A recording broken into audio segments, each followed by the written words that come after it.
What is up, WhoDat Nation? Welcome inside another watch party edition of the Straight Up Saints podcast. I'm your host, Chris Rosevogel, and as always, the Straight Up Saints podcast is brought to you by Scott Fickner Injury Lawyers. If you've been injured in any kind of accident, car, truck, 18-wheeler, hurt offshore, Scott Fickner handles it all. You give him a call at 504-500-1111 for a free consultation. They'll always fight for the win. We'll see if the Saints can fight for the win today against the Carolina Panthers. Kickoff just happened, and we'll take you through the entire game. We'll have our halftime thoughts and also our post-game show as usual here at Bucher Media. So make sure if you guys haven't already, make sure to like the video and subscribe to the channel. Greatly appreciate it. So let's get started here. 1st and 10 for the Saints. Bryce Young's going to drop back. Nice, easy pitch and catch for him, getting about, let's call it 7 on first down. Tet McMillan with the catch. So I think this is going to be an interesting game for the Saints. I would like to think that they'll be able to get off the field a little bit easier than they did against the Rams, because that Rams game was an utter disaster at times. I think, we kind of saw, we wanted to get an evaluation of Tyler Shough. We didn't get anything at all, because the time possession was at 44-16. You're going to lose every single game in that regard. So we'll see. 2nd and 3 coming up here for the Saints. I'm wearing the color rush unis. I got to say, I think the white helmet really just puts it together. Going to hand it here to Rico Dowdle, who's been maybe one of the more underrated players, not even at this point, one of the more surprising players in the league so far this season. They pick up the first down here. I think key for the Saints today, definitely going to be stopping the run. The Carolina Panthers went into Green Bay last week, and, they pull out that, 16-13 victory, in large part because of their ground game and just playing a physical brand of football. So I think if the Saints want to have any shot at pulling off the upset today against their division rival, got to stop the run. So we'll see if they could do that. 1st and 10 coming up here for the Saints. For the Panthers, Saints defense trying to get an early stop. All right, so the loss of yards, which is great, but man, I thought Chase Young was about to make a game-changing play right there, which, I know a lot has been said about the Saints and how much they have struggled this year, but Chase Young's been, for the most part, I would say he's been phenomenal since returning from his injury. So definitely pleased with the way he's played for New Orleans. And you see it there, Rico Dowdle right now, 1st in the league in rushing yards since week 5, 1st in the league in yards of attempt since week 5, and 10-plus rushing yards, carries of 10-plus rushing yards first as well. So 2nd and 11 coming up here. Good spot here for the Saints if they want to try to get off the field early. See if they can. Going to run here with Dowdle. Looks like the Saints have this contained, and they do. So good stop early from New Orleans. Going to put it into 3rd and long. Got to get off the field here early. I think one thing about the Saints, besides the fact that, they couldn't do anything offensively, Stafford had all day. Blake Corum and Kyron Williams seemed to be in a rhythm. I think that was probably Blake Corum's, might have been his best game as a pro. So we'll see if the Saints defense can be a little bit more resilient today. It wasn't much resistance last week against the Rams. Saints 41 saying, I'm tuning in to see if Shough is our guy. I mean, aren't we all? You got to get an evaluation. We only got, how many more games we got left? 8 games? 7 after today? Season's going quick. 3rd and 8 here. Bryce Young's going to drop back. There's already a flag. I'd imagine it's going to be on Justin Reed here. We'll see what the call is. Never really good when it comes out that early. Always kind of seems to be either illegal contact or holding. Never mind, it could be offside. So not great for the Saints. Still have a chance here. Still be 3rd down, but you never want to see that on a 3rd and long chance to get off the field. Not great. John says, I don't know, Staley just feels like a placeholder due to the late hiring. Never had a good defense besides the 2020 Rams with the generational Hall of Fame talent in Aaron Donald. Yeah, I think that's fair, John. Look, I've said before, we'll see how this defense finishes the season. But if they don't finish the season well, Saints are going to obviously, they're not making the playoffs. So Saints are going to have a chance to look at the coaching carousel and see if they want to upgrade a DC. And they'll have a shot for sure. 3rd and 3 here. Going to give it to, oh, wow. Good job from Bryce Young pulling it. It gets the easy first down. So what I would say today, too, for New Orleans and why a drive like this is so pivotal. We still don't know what the heck Tyler Shough is. We don't. Last week against the Rams, you can't really get an evaluation when a game plays out like that. That said, you don't want to fall behind early, 7-0, 10-0, whatever it may be, and feel like your quarterback's got to throw pretty much to get you out of a hole. And the Saints can't run the football to begin with, so that would be my early concern. If the Saints get in a hole here, could be a problem. 1st and 10 coming up from the 43, giving it a Dowdle, and the Saints stuff him. Good job there. Really good job there by the Saints. And I think, look, that's going to be key. Get into 3rd and longs like you did before. Don't have the offsides penalty, obviously. and maybe you got a shot. So 2nd and 10 coming up. We'll see if the Saints get off the field here. Look, I think the way this season's played out, holding to field goals will feel like a win most times, especially in the opening drive. I think if you look at the Saints' first quarter, they are one of the worst teams in the league, actually the worst team in the league in point differential in the first quarter this year. I saw a graphic the other day talking about it. It wasn't great. 2nd and 10 from the 43. Bryce Young's going to drop back and throw, and got his man, Tet McMillan, yet again. 2nd catch of the game for Tet, which interesting dynamic. I know a lot of Saints fans really want them to get a wide receiver. There's a lot of rumblings that the Saints like Tet McMillan. Had he been there at 9, Panthers took him at 8. Saints take Kelvin Banks. Now, Kelvin Banks is a good player. Don't get me wrong. Tet McMillan just seems like one of those guys that is emerging into, one of them ones at wide receiver. So really good talent there. Another first down for the Panthers. Bryce Young seems pretty comfortable. And again, no pass rush there on that play. 1st and 10 coming up from the 32 of New Orleans. Play action. He's had all day, and I don't know if he dirted that one or it'll be a 1-yard gain. So Saints coverage ended up being good there. Carl says the Panthers, geez, this team has hit rock bottom. The Saints have hit rock bottom. I will say, though, Carl, in respect to Carolina, what they've done this year, that they are 5-4. They are a team that has played resilient football. And the one thing I'd say about the Panthers, if I were a fan of them, which obviously I'm not, I would love to see them lose as many games as possible. Their bounce back this year has been great. They lost to the Patriots that got blown out. They go and win 3 in a row after. They lose to the Bills and get blown out. They go into Lambeau and immediately respond with a win. 2nd and 9 here. That ball's batted, and it's, of course, going to fall incomplete. I think shame on me for thinking that could end up being a pick. Look, as much as I love my Saints, it feels like they don't make those plays. Maybe I'm wrong for thinking that, but it definitely just feels like they don't make those plays. And a great opportunity when a ball's batted in the air like that, you're hoping you got a guy up there to make a play, literally right off his noggin. That is hilarious. Goes down as a pass breakup, but Lord, man, when it's off your head like that.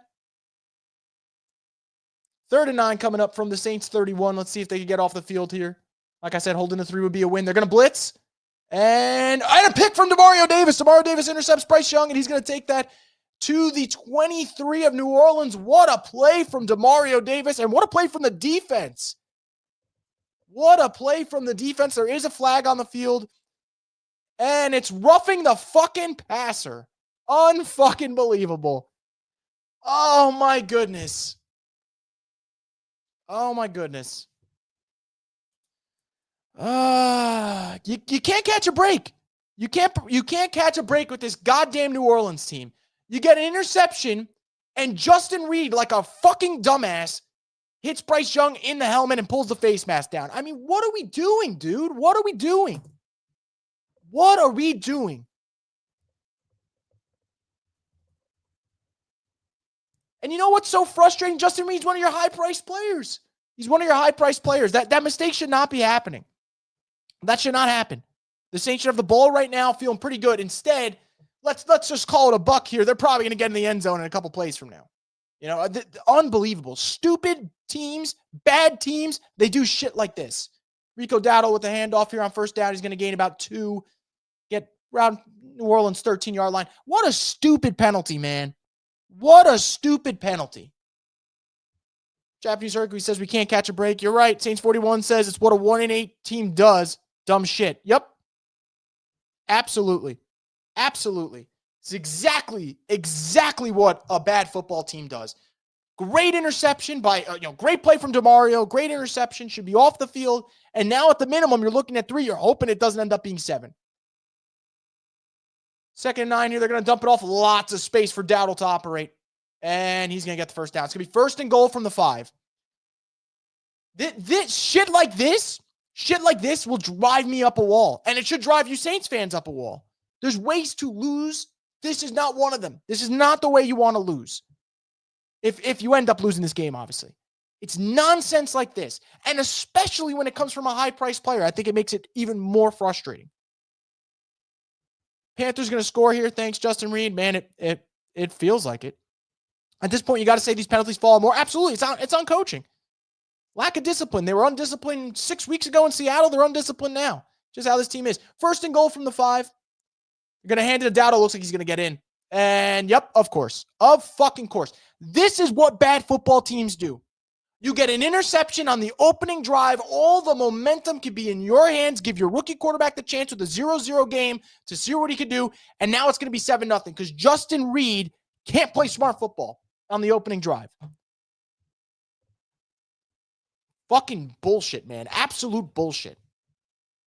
Always fucking something with this goddamn team.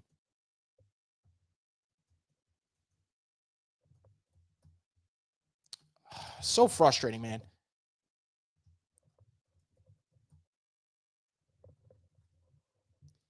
And you know what? I'll say this. I'll wait. We're going to, got a whole lot of football left. Kellen Moore at some point. How are your teams so unprepared in the beginning of games? So I'm going to pull this back up. The Saints coming into today, their first quarter differential, guys. First quarter differential, minus 59. The next closest team in the league is minus 38. They are 21. They're 3 touchdowns worse than the second worst team in the league in the first quarter. And I'm sorry, man, that falls on the coach too. And I'm not trying to act like this game's going to be over because the Saints just gave up this touchdown. But come on, man. Come on.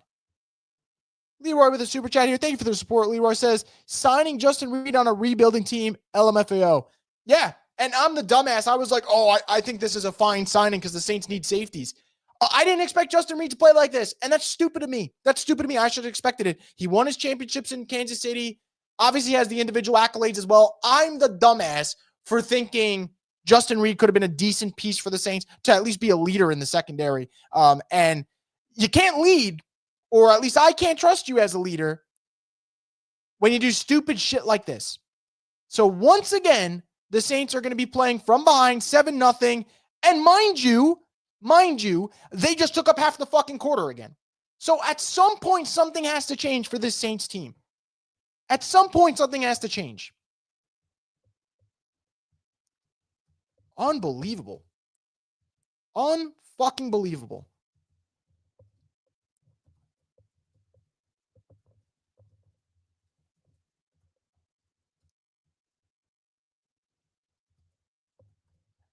And call it stupidity, call it lack of discipline, call it lack of preparation, call it whichever one you want. I just think it all falls on coaching at some degree, And I know the roster sucks. I want to make that very clear. I'm not going to act like Kellen Moore's working with a loaded roster here. Let's get through a couple more comments here. Young still sucks. I mean, I'm not a Bryce Young guy. I don't think he's bad, but I don't think he's a franchise-altering quarterback, obviously, and I don't know where I would rank him among quarterbacks, to be quite honest. WhoDat 712 says bad and undisciplined. Yep. Primetime Scott says Mickey Loomis should be fired. Sure as hell wouldn't mind that. Saints 41 says Mickey Loomis should have been fired when he hired a deadbeat head coach in DA. You're not wrong. P. Thomas says defense didn't even try to stop the touchdown. Not surprised. How much better do you think this team is if we gave Darren Reeves the head coaching job and kept Clint Kubiak at OC? I actually do think they would be better. I actually really do. How much better? I don't know. The roster's not good. The one thing I will say about Rizzi and Kubiak, at least from a game planning standpoint, there was a little bit more there with them as opposed to what the Saints have kind of gotten from Kellen Moore and Brandon Staley and this staff. And obviously Kubiak in Seattle's been great. Carl says it's over already. Sure as hell hope it's not, but we'll see, Carl. Do you think Neal will get a carry today? I'm going to go yes. The fact that he didn't last week was nuts. And the kickoff is going to bounce into the end zone. So the Saints will start their drive in just a second. Another super chat here from Leroy. Thank you for the support. Leroy says, Bain and Young on the edge next year will be great. I've heard that Arvell Reese is the guy that they would like. I don't know how true this is, but I think Arvell Reese is the guy that they would like to pair across from Chase Young. Your point still stands, though, Leroy. Arvell Reese, Chase Young, at least that is something, right? Like, you go into games as an opposing offense, and that's something that could concern you a little bit. WhoDat 712 says, I actually can excuse the Brzee offsides the first time, but Justin Reid, a 5 to 6 year pro, to do something high schooler knows not to do is just stupid. Look, the offsides is not nearly as bad as what Justin Reid did. Absolutely. You're 100% correct.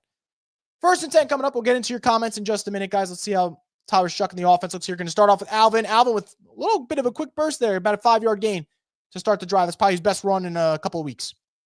I know that sounds like me being an asshole, but truthfully, that might be his best run. Best run in a couple of weeks. Carl says, yeah, I mean, Carl, you might have to get drunk for this one. Jeffrey says it's comical at this point. I agree, Jeffrey. Moonfish says we're so cringe, bro. I just want to enjoy one win as a LA sports fan, Louisiana sports fan. Yeah, I mean, it's been a rough go the last couple months. 2nd and 4 coming up. Going to throw it with Shough. I thought he had Juwan for 2nd, and he gets sacked. See, that to me shouldn't happen, can't happen, and the Saints are going to face a 3rd and long. And quite frankly, guys, it feels like this could, and I know this sounds ridiculous, they don't get off the field here. I mean, they get off the field here. You're looking at 10-0, 14-0 in a blink of an eye. Honestly, like that's where we could be heading with this game. So very pivotal 3rd and long coming up. Don't love Shough taking that sack there. I would love if they showed us a replay to see what the coverage was looking like in the moment. They did not. 3rd and 12 coming up. Big play here for the Saints. You're trying to get off the field. You're trying to stay on the field, excuse me. And Shough is avoiding pressures, throwing deep, and he's got Juwan. Juwan's going down to the 50, down to the 40, down to the 30. What a fucking play. What a play from Tyler Shough. What a play from the rookie. Way to bounce back from the bad sack.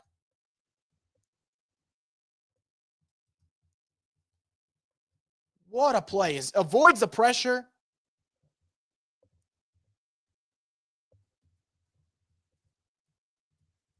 Now there's your carry to Devin Neal. Devin Neal to the 20 and down at the 16.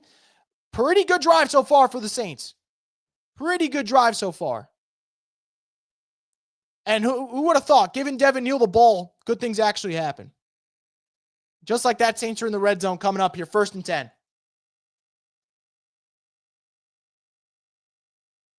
1st and 10 coming up from the 16. They're going to it's going to pull to Juwan. Barely catches it because why the fuck not? And Juwan, thank God he got wrestled out of bounds because that ball was coming loose. 2nd down coming up. Saints are getting close to the 10 here. Get through more comments while we wait in between plays. Moonfish says Arvell Reese is the best player in the draft. I love Arvell Reese. I think he's a dog. A team winning or losing shouldn't be so hard to deal with. Do people enjoy sports or just winning? I'm going to guess they enjoy just winning. I enjoy the sports aspect of it. It's how the Saints lose. I don't mind if the Saints lose. It's how they lose. To answer, if that's the question. B. Thomas says, I'm not liking what I see when Shough gets blitzed.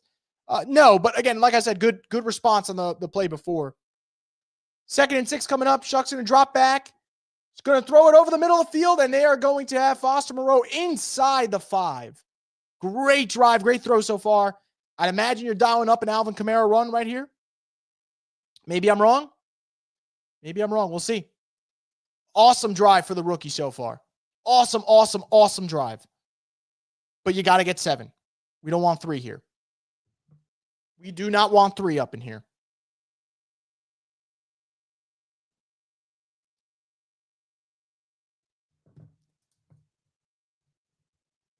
Going to hand it to AK. He looks like he's going to get stuffed and bounces off another tackle, but he's down at, I believe, the 3 or 4 yard line. Going to lose about a yard or 2.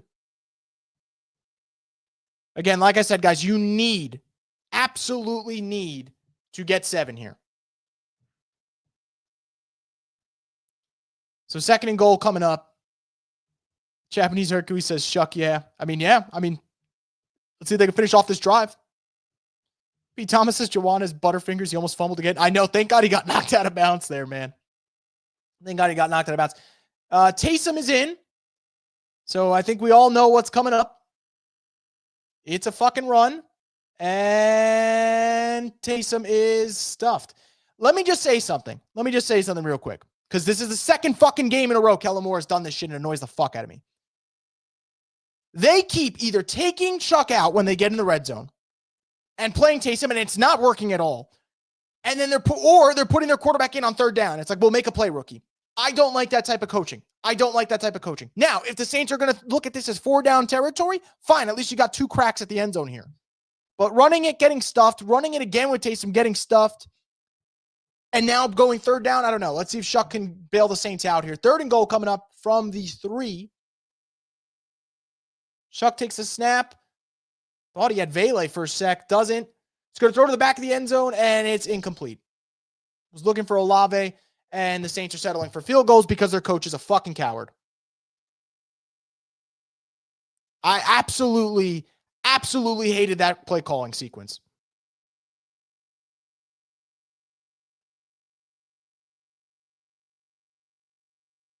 Absolutely hated that. I'm sorry. AK is not the type of back that at the goal line's been working. Taysom has been, let's be honest, outside of one good run against the Rams, he's looked kind of washed. And then 3rd down, like I said, which I don't appreciate. I really don't like it. And then we're going for a fucking field goal when we're 1-8 on the fucking season. I mean, come on.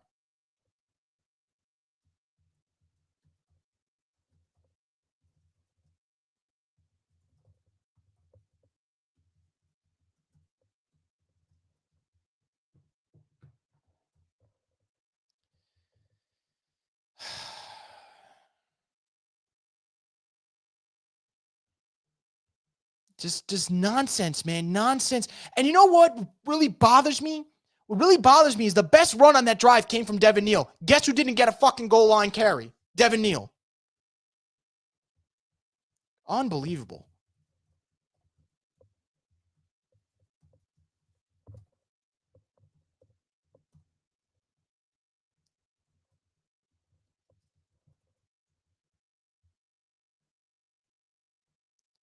I honestly, guys, I'm sorry. I really don't know. I really don't know what to think of Kellen Moore at this point. I know the roster's bad, but a lot of the Saints is like a lack of execution. Settling for a field goal there fucking sucks, man. It fucking sucks. And I'm sorry. I hate that he went for a field goal. I would have just gone for it. Leroy with another super chat. Who are the coaching names this year? Kellen's trash. I mean, I don't know if I don't think they would move on from him. I don't, I don't think they move on from him. In terms of big coaching names, though, I'm sure Mike McCarthy's, he'll get back into the mix somewhere. Maybe the Giants. Robert Saleh is a big name, but that's another retread in terms of we've seen retread coaches in terms of getting a second year and whether or not it works. I wouldn't like that there. Who are the other hot names right now in the NFL? Kind of drawing a blank here. It'll come back to me. But Saints aren't getting rid of Kellen Moore this year. At least not to my knowledge. All right, let's get through more comments here. 1-8 kicking a field goal. Leroy says, B. Thomas says, field goal, come on, Moore. We're 1-8. I agree, guys. I agree. Keep AK out of goal line plays. Neal's got them there. Damn. I also agree with that, man. Look, I have a big problem with not utilizing these young players. Just to me makes no sense. You're 1-8. Figure it the fuck out. And you know what? I'm sorry. I don't understand. You got into the red zone with your quarterback, and then all of a sudden it's like on the bench for like 2 plays.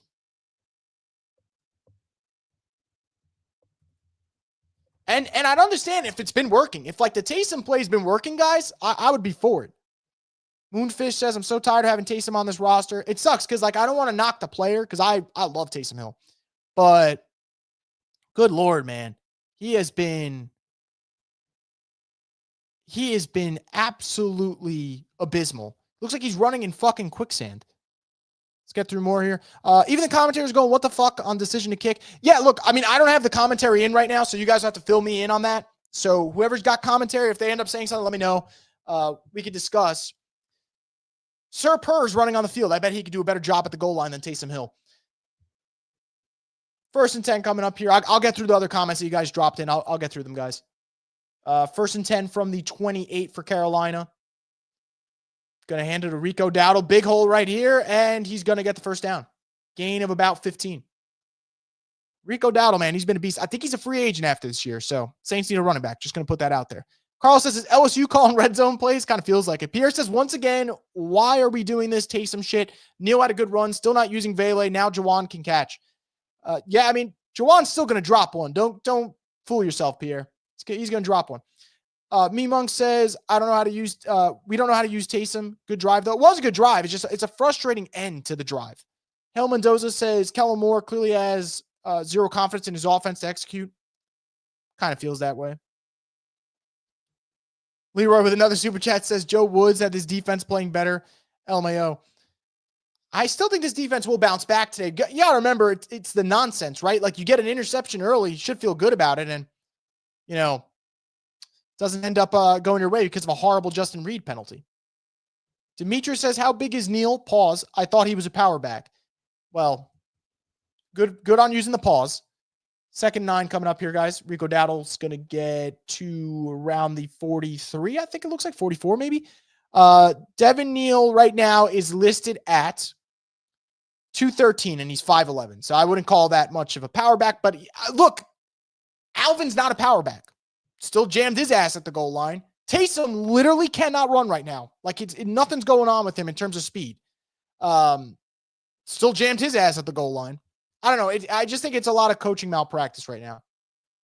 Watch the Chiefs give Rico Dowdle a huge contract in free agency. I don't know about a huge contract, but I can see that as a fit. I still don't know why they didn't trade for Breece Hall. They should. I know 38 here real quick. And the pass deflected. DeMario's playing out of his mind right now. Saints are going to get off the field quickly here and get the ball back to their offense so they could get into the red zone and Kellen Moore could get all spastic on us. Back to the Chiefs real quick, and then I'll get back to our Saints. They had a chance to trade for Breece Hall. They offered a 4th-round pick. Jets said, we want a 3rd-round pick. I don't understand why you would bicker at that point and say, all right, the price is firm. We're staying on 4. I would offer the Jets a 3rd-round pick. It's going to be a late 3rd-round pick anyway. Breece Hall might very well be the missing piece to the Chiefs championship puzzle. And also, how are you going to tell the Jets we're only going to offer a 4th when the Jets just got what they wanted from the previous 2 trades? So the Jets just, that punt's going to go into, oh, wow. What a fucking punt. Jets, in theory, nailed the Sauce trade, nailed the Quinn and Williams trade, and then you're going to tell them, pipe down, take the 4th-round pick. I don't see how that happens. Xavier says, regardless if AK is the guy or not at the goal line, run the ball and stop at the goal line, run the ball and stop taking out a Shough because the world knows Hill's going to run. It's just so predictable, man. Would have liked to fade to Vele. I would have loved that too, but apparently the Saints wanted to trade 2 picks to Devon Vele just to not use him. Just to not use him. Vincent says, bring back Clint. Clint taking our guy Shaheed, and they are going to throw a lot of bombs, I'd say, against Arizona today. Although that could be a sneaky good game. Arizona with Jacoby Brissett's been looking pretty good. Play calling in the red zone is giving Pete-level flashbacks. Yeah. It's just like, what are you even able to evaluate when you call a Taysom QB power run? It doesn't help your rookies and stagnates player development. And it also aggravates me. Like, that was a good drive from Tyler Shough. You got down the field in the blink of an eye. Went 3 of 4 for 66, and then he hits the bench. Just nonsense, in my opinion. WhoDat 712 says, I'm sorry, I've seen zero evidence that Kellen Moore is better than DA or Pete Carmichael. None. I'm not saying boot him yet, but this is alarming. I'm with you. And again, I'm not trying to say that he should get fired because it's still early in the season. But let me tell you something. I am not a fan of Kellen Moore as a coach. I think Kellen Moore has done a lot of nonsense. And frankly, I think that there's a good chance that we'll see more today in terms of early sequence bullshit, goal line just being a disaster. Back-to-back weeks of that. So look elsewhere around the league. Just catching up on whatever I'm missing in between these breaks. We have the Vikings up 7-3 early on the Ravens. Bucks up 7-0 on the Patriots. Bears up 7-0 on the Giants. Would look at the Giants potentially as a coaching change on Monday if they lose badly to the Bears. There's some whispers going on around there. Excuse me. Jets Browns is 14-7 already, and we've got two special teams returns from the Jets. It looks like, wow. Talk about a wild game. That's got to be one to watch. David says, gutless coach, 1-8, go for it. I agree. Cody says Neal should be getting 60 to 75% of the carries. They won't do that. They gotta just feed to AK and Taysom as if that's gonna work. Rodney says, once again, wasting it down on Taysom Hill. Horrible fucking play calling as usual. Rodney, couldn't agree more, man. 1st and 10, Saints are backed up in their own end zone. See how this one goes. Got to get the ball out quick if that's the case. Shaheed. My mind's going the wrong way. To Olave, Shough ends up overthrowing. So 2nd and 10 from their own end zone again. 43 seconds left in the first quarter. Oh, man. Talk about a great punt. I mean, the Saints are pinned right now. And I don't think you're running it now. Would you be okay with Wilson, with Saints on cheap? Which Wilson? Leroy, which Wilson? Let me know. I don't know which Wilson you're referring to. That's on me. But 2nd and 10, they're going to run it with AK. AK actually has pretty good burst again, man. AK's actually looked good on those 2 carries so far. 2 out of 3 carries, I would say. So 3rd and, let's call it about 4 coming up, I think. 3rd and 3. Got to keep the drive going here, man. Russell, team-friendly deal to build team. No, I mean, to be honest, Leroy, I'd rather just keep Shough in or Rattler than play Russell Wilson, personally. I think Russell Wilson's kind of washed at this point. I don't think you really get anything out of them. I would just rather, roll the dice with one of the 2 quarterbacks on the Saints roster. 3rd and 3 coming up. Let's see if they can keep this drive going. Pressure's coming, and oh boy, there was a receiver. So they might avoid the safety here. Let's see what they call. They're not throwing the flag yet. Devin Neal was there. They're arguing that it's a safety. I think it's going to be a tough one to end up calling. I think you're just going to have to leave it an incomplete pass because the receiver was in the area. But Saints are going to be punting from their own end zone. Brutal situation. Let me get back to more comments up top, guys. Sorry about that. First quarter, over 7-3, Saints trail. I want to absolutely punch Kellen Moore in the fucking face right now. Where's the question? I just lost it in the chat. B. Thomas says, was it saying Belichick? We practiced one play until it was done to perfection. Moore needs to work on execution. Why do we take the QB out for Taysom Hill? Bullshit. They know it's coming. Wish I knew. Really wish I knew. Is Shaheed playing today? That's a great question. Let's see. I'd imagine he will. He knows the system. Yeah, he's going to play. And Seahawks are banged up, I think, at wide receiver. So look out for maybe a deep shot to Shaheed at some point. B. Thomas saying Shough not seeing the blitz at all. He's not. For sure, he's not. I miss prime Thomas Morstead. He used to boot that ball out of the end zone to their side of the field. It was sad to see his leg fade. He actually bounced back a little bit after he left the Saints, though. If I recall, I think he had a pretty good season with the Jets at some point. All right, so faded with the Saints a little bit. Yeah, I mean, 48.8 yards per punt with the Jets is really good. That's actually his career high. Having a down year with the 49ers right now, or not a down year, I would say, but the average is down. Inside the 20 is good, though. He's on pace for more punts inside the 20. But Morstead's still kicking, man. Great dude. Obviously, he's a Saints legend in our book. But, yeah.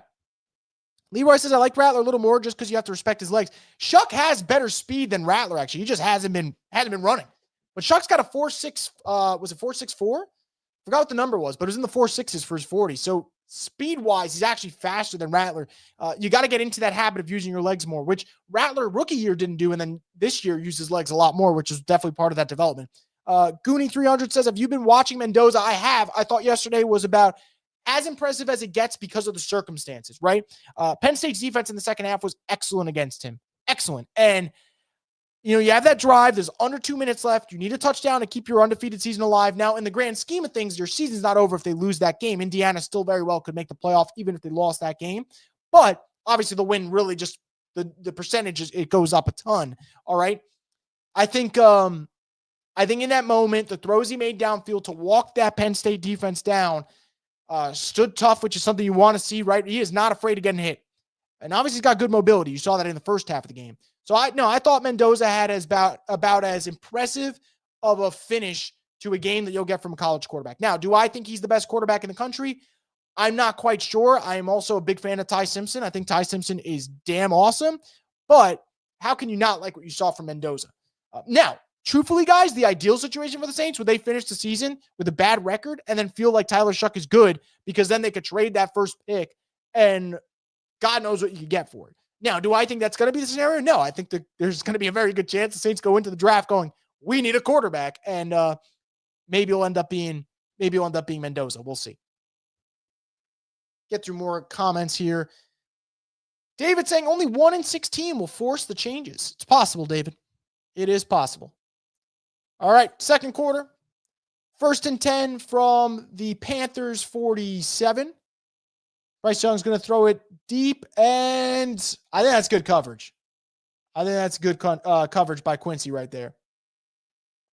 Which, by the way, if you look at the advanced metrics,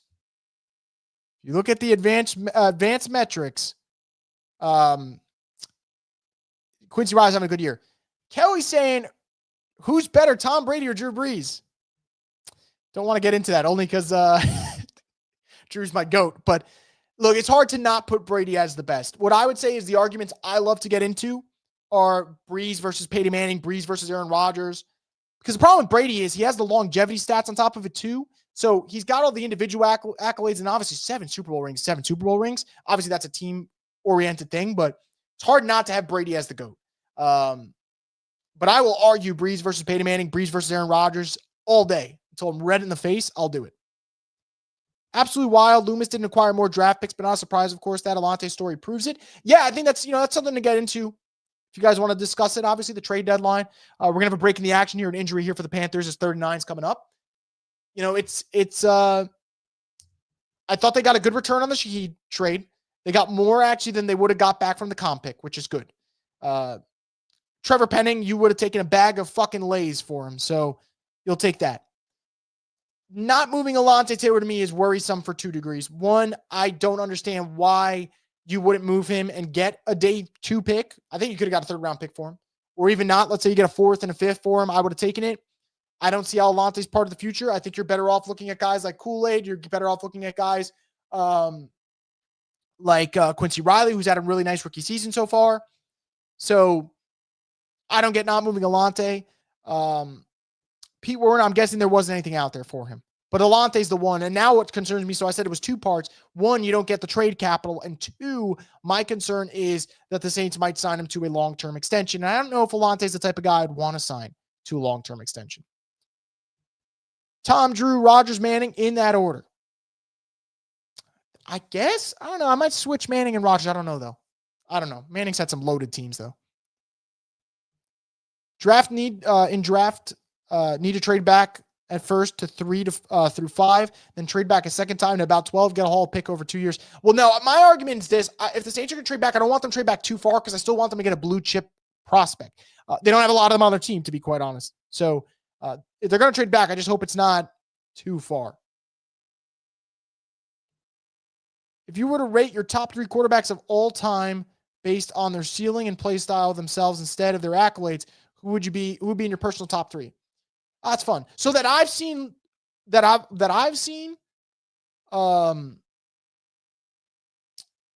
look, I think, how can you not put Mahomes? I know everyone's got Mahomes fatigue, but the early years of Mahomes was probably the most electric quarterback I've seen in terms of what he's able to do, different arm angles to throw from. Obviously, the deep ball was electric, and defense did a good job adjusting, which is why Mahomes doesn't play the same way anymore. But Mahomes would be in my top 3. To be quite honest, it's kind of tough to not put Rodgers on there. Rodgers' play style is great too. But I don't know. There's something to be said about, and again, I'm biased, but I think what made guys like Brees and Brady so fun to watch was the footwork. There's things that you just don't see that quarterbacks do anymore. Like maybe it sounds like an old person take, but to me, guys don't play this quarterback position as well anymore. They're more talented now, probably, right? But they don't put time into the footwork and the intangible stuff that I think is important. 3rd and 9 coming up, guys. I'll get back into the comments. Also want to throw in my guy, Lamar Jackson. Lamar's one of my favorite quarterbacks to watch. 3rd and 9. Saints are going to blitz here, and they're going to sack Bryce Young. Great job. Nate Shepard with the sack. Saints are going to get off the field. Saints defense came to play today, guys. Saints defense came to play. Great job getting off the field here. Love the blitz call. Really like the blitz there. And now your offense has to bail you out a little bit, in my opinion. Because that last drive was as shitty as it gets. Let's hope the Saints don't get pinned here on this punt, though. That last one was brutal. All right, let's see where field position will be. Going to catch it from the 20. Should have a little bit of space, and he'll get crunched at the 25. So Saints are going to start from their own 25, but at least it's not backed up in the end zone. And, we could work with that. You could absolutely work with that. All right, so where are we at in this game? How much time? We are at 13 minutes, I believe. Need a good drive here. That's a hot take. QBs are definitely more talented now, but they don't do all the little things that made. Well, that's what I'm saying. I'm saying that shouldn't be a hot take because I'm agreeing with you. I think quarterbacks now are physically more talented than the era before. I don't think that quarterbacks now play the position as well as the Bradys, the Breezes, the Rodgers. I'll even throw other names out there. There's a lot of quarterbacks that don't play the position as well as guys like Matt Ryan did, to be quite honest. Like, you see a lot of stupid mistakes from this crop of quarterbacks. And again, they're still talented as hell, but they're not doing what you saw week in, week out from the era before. 1st and 10 for the Saints coming up from the 25 here. Going to hand it to Alvin. Alvin's going to gain about 3 yards and get brought down. Leroy with another super chat said, I would love for the Saints to bring back CJ Gardner-Johnson. I don't think they will do that, though. Don't think they're going to do that. He's kind of a head case. I think he just reunited with Dennis Allen in Chicago. I could be wrong. But I think he just reunited with him in Chicago. But doesn't really make sense, in my opinion, to go down that route and get him. Who's winning, Bills or Dolphins? I believe the Bills were up last time I checked. Or I'm sorry, Dolphins up, excuse me. 13-0 now. Handing it off to Alvin on 2nd down. Going to gain about another 3. So again, third and short-ish coming up. Got to keep this drive going. Do not want another quick 3 and out. Because, man, that's been frustrating. Who's going to win, Bucks or Patriots? I think I kind of like the Bucks today. I think the Patriots have been really impressive. But I kind of think the Bucks coming off a bye get the win today. 3rd and 4 coming up here for Shough. Big play coming up. Got to keep this drive going. Can we get a target here to Vele? Or we're going to go for a run. And Alvin's going to I think he's going to be just short. 4th down coming up. Saints better go for this. I'm not even fucking kidding. If Kellen Moore sends the punt team out, I'm going to lose my mind. And also, Kellen Moore's fucking head is like glued to that play sheet. Like, bro, show some type of fucking emotion on the sideline. Can't see the ball there. I wonder if Alvin did actually get it to get it anyway. 4th and 1. Lord knows they need this 1st down. And they're going to hand it to Taysom, and thank God he gets the 1st down. Because if he didn't, I would have lost my mind. So Taysom as the fullback there, and they end up getting the 1st down to keep the drive alive. Moonfish says Lamar does the cerebral shit and also happens to be the most electric runner of the ball I've ever seen. I love Lamar. No, God, tell me twice. He's my favorite quarterback to watch in the NFL by far. Like, I know everyone gets fatigue of watching like certain teams play, but if you could give me Bills, Ravens every week and I got to watch Josh Allen and Lamar do stuff that like no one physically can, I think it's freaking awesome. 1st and 10, giving it an AK, and he is swallowed up after the loss of 2 there. So, not ideal. Not ideal. We getting a touchdown pass, getting a touchdown next pass. I don't know about that. Would love a touchdown pass on this drive, though. Wouldn't mind that. Does seem like the Saints play call is getting a little predictable, though. It seems like they're getting into that run, pass type of play here Definitely want to see them mix it up a little bit. So 2nd and 11, I'm probably just going pass all the way through for the next 2 plays. Devin Neal's in now at running back. Juwan in motion. 2nd and 11 here from their 35. 10 minutes left in the second quarter, excuse me. Shuck's going to drop back. Avoids the rush, steps up, and he's going to get down. About a gain of, let's call it, I think 4. So it should still be a tough down and distance, but got to keep this drive alive. Let me guess, Neal's not getting another run this game. I mean, if that happens, we got a problem. I mean, what does that say to your rookie as well, by the way? It's like, hey, thank you for ripping off, a 14-yard run. We're not going to use you the rest of the game. 3rd and 7 coming up. Devin Neal still in as running back. Brandon Cook motions over to the right. Shough takes a snap. Clean pocket so far. He's going deep. I don't think he's got it. Oh, and Olave makes the play. Olave inside the 10. Olave touchdown. Wow. I did not think he had him for a sec. What a throw and what a catch. Chris Olave. Hell freaking yes, man. Hell freaking yes. What a throw from Tyler Shough. What a catch from Olave. And the Saints are up, which we haven't said in weeks. Wow, Olave beating J.C. Horn. And honestly, I think that's just Olave winning the route there. There was good coverage. I think J.C. Horn just lost the physical battle there. Wow, man. What a fucking dime. What a catch.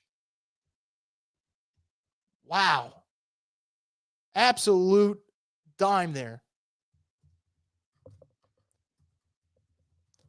Extra point is good, and the Saints are leading 10-7, and I cannot believe that's an actual thing to say. Wow. Good for Chris Olave, man.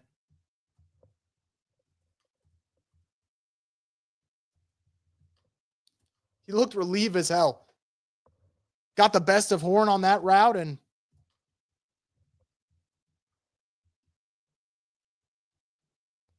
wow. Awesome. Let me get to the chat here. Sorry about that, guys. I got a little preoccupied. I apologize, says Shough. I was unfamiliar with the fact he had wheels like that. He needs to use his legs way more. Dude, I'm telling you, if you go look at Tyler Shuck's 40 time, you're going to be like, dude, why aren't you running the football?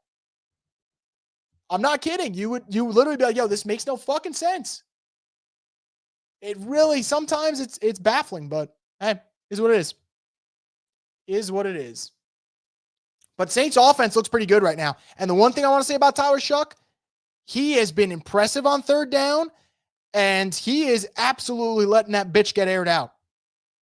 So say whatever you want about Tyler Shough, but he's not afraid to get aggressive.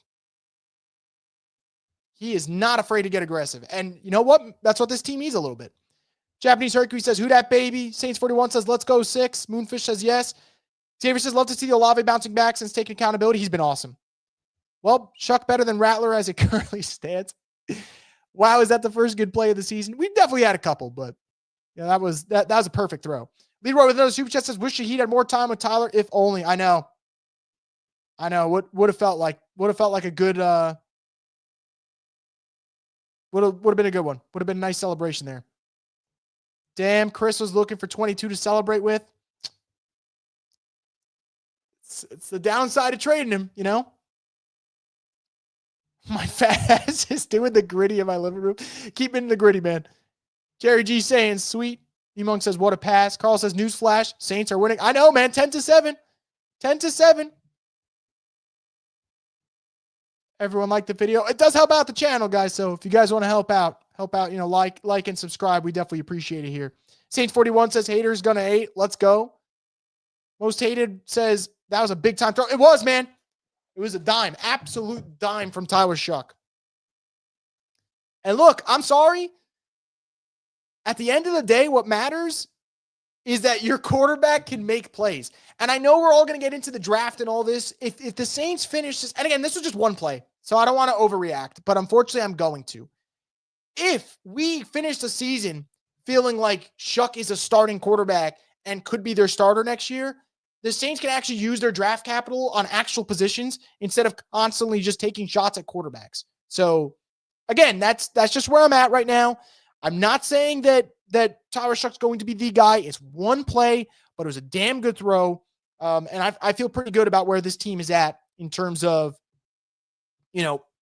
what we've seen from Shough so far in terms of being aggressive. Pierre says maybe he is the one. Can we please throw a ball to Vele? I'd love to see Vele get some usage, man. Just got here. Is Vele actually getting more snaps? He's on the field, Jacob. He hasn't got on a target yet, but he's on the field. So, that to me is important. Chris, this is why it's why the fans wanted to see Shough. I mean, you kind of had to get an evaluation, right? You got to be aggressive. Awesome throw. Good to see it to Olave as well. First down there, throwing it outside. Ends up gaining about 3 yards. Kool-Aid pointing to the ground, saying, "Get your ass down there." Look, no, it does matter, guys. And again, when the Saints made the switch, a lot of people were like, "Oh, we got to see Rattler, this and that." I no disrespect to Rattler, you got to get an answer on Shough. Rattler's going to be in this league. He's at minimum going to be a backup quarterback. Shough, you didn't know, and obviously we still don't know. But that's so far today. He's had 2 great drives so far, a couple big time throws as well. 2nd and 6 here. They're going to hand it off to Dowdle, and he's going to get tripped up. 3rd down coming up. Would love to see the Saints get off the field early here. Wouldn't that be a treat for us Saints fans? And look, even Olave, I was thinking to myself, like, Olave's been a little quiet today, and 62-yard catch. I agree with that. I just see more of Tyler. Look, he's got needs to see more of Tyler. Yeah, I think absolutely. Absolutely. I think one play, one drive doesn't mean anything. It's got to be a ton, but it's a promising start for the rookie. 3rd and 3 coming up. See if the Saints can get off the field. That'd be great. And incomplete. Throw was way wide of Tet, and the Saints, assuming the Panthers punt here, will get off the field and get the ball right back in Tyler Shough in the offense's hands, which I'm sorry, that to me is the exciting thing. Can you build off that drive now? Can Tyler Shough go out there and build off that? Lamar or Jaden? Lamar all the way. No knock on Jaden. Jaden's awesome. I think Lamar's big time special. Jaden's special, but Lamar's like, I don't know if we'll ever see another Lamar Jackson. And I don't know if I'm not trying to be hyperbolic or anything. I just genuinely don't know if we'll see another Lamar Jackson. Saints are going to get it at their own 9. So, let's see how this goes. Showing a moment of silence here from Marshawn Nealon earlier this week. Obviously, Cowboys defensive end. That was tragic news. I think this is a league-wide thing that they're doing for the moment of silence. I think it's just obviously right. Weird that this backup offensive line is playing better than our starting group. I'm sorry, man. I wish him the best in LA. Losing Trevor Penning in terms of giving him to the Chargers is a win for the Saints. Genuinely feel that way. Genuinely. So that's just kind of where I'm at.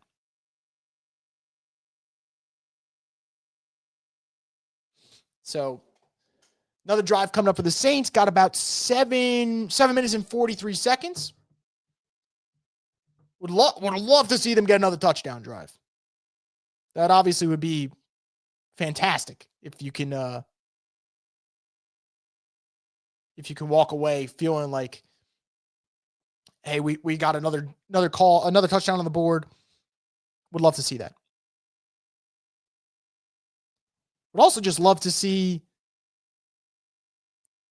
more great play from your quarterback. See what else we got here coming up. Shough looking better. Texas A&M quarterback, maybe the next quarterback close to Lamar. I watched him against LSU, and I was thoroughly, thoroughly impressed. I don't know how far I'm willing to go yet with him. I think Marcel Reed is very good, but I don't know how far I'm willing to go yet because Lamar had me glued to Louisville football, and I I did watch Louisville football with Teddy Bridgewater back then, but not to the extent, to the magnitude that I watched them under with Lamar.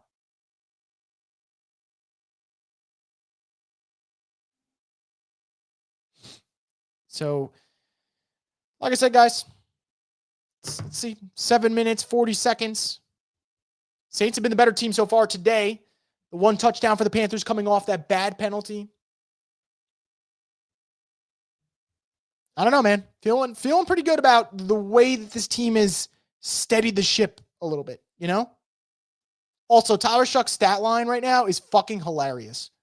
He is 4 of 7 for 128 yards. 4 of 7 for 128 yards. That's fucking hilarious. Don't see that stat line often.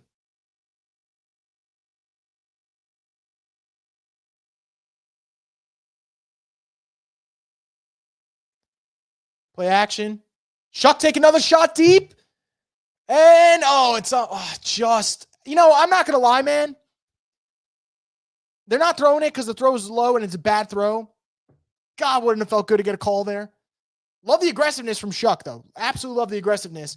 But, man, a good throw there. And he's got Olave, not for 6, but he's got it for about a 50-plus yard gain if he hits him there. So, bad throw from Shough. Wonder if he didn't get to set his feet. That's definitely going to be one that I'd like to go back and look at when the coach's film comes out. 2nd and 10 coming up for the Saints. Olave's banged up, so that is brutal. Let's hope it's nothing minor. Oh, he just gave the thumbs up. So we don't have to panic. 2nd and 10. A screen to Kamara. We haven't seen this in a while. Kamara to the 30. Bounce outside, gets around to the 35. Saints offense is doing some work right now. Haven't seen a screen to Alvin in a long time. A long time. Good to see that.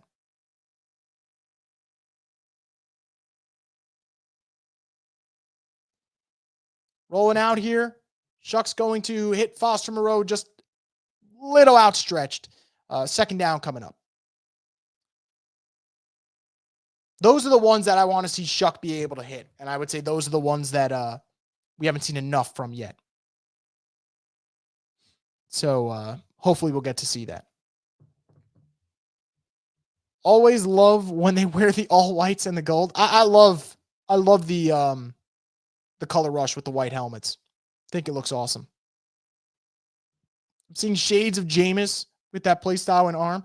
Saints are going to run it here on 2nd down. Devin Neal's going to get close to the 40. That aggressiveness and confidence in wide receiver is perfect. I honestly could see a little bit of the Jameis comp just to, air that pitch out. I definitely see it.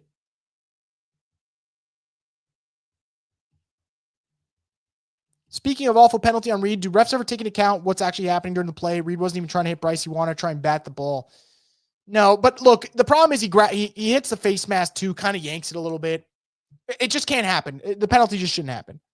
3rd and 5 coming up. Let's see if the Saints can keep this drive rolling. Shough's going to drop back. No one's open yet. Going to hit Taysom Hill, and it's, I think, just behind him, and he ends up dropping it. Don't think that was a great throw. I will see the replay, but Saints are going to have to punt. That's brutal. Taysom saying it's on him, but I don't know. We'll get a good angle here. It's a little behind him. Yep. Little behind him. Yep. All right. So drive stalls. Pretty frustrating. Was hoping to see some more fireworks from the Saints offense there, but we will have to wait.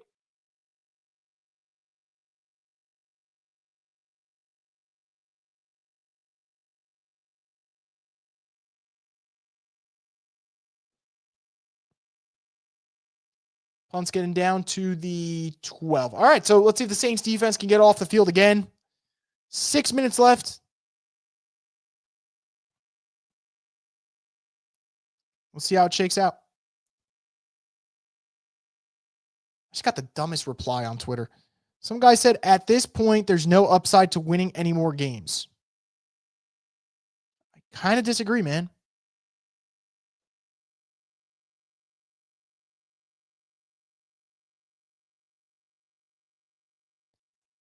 Kind of disagree with that.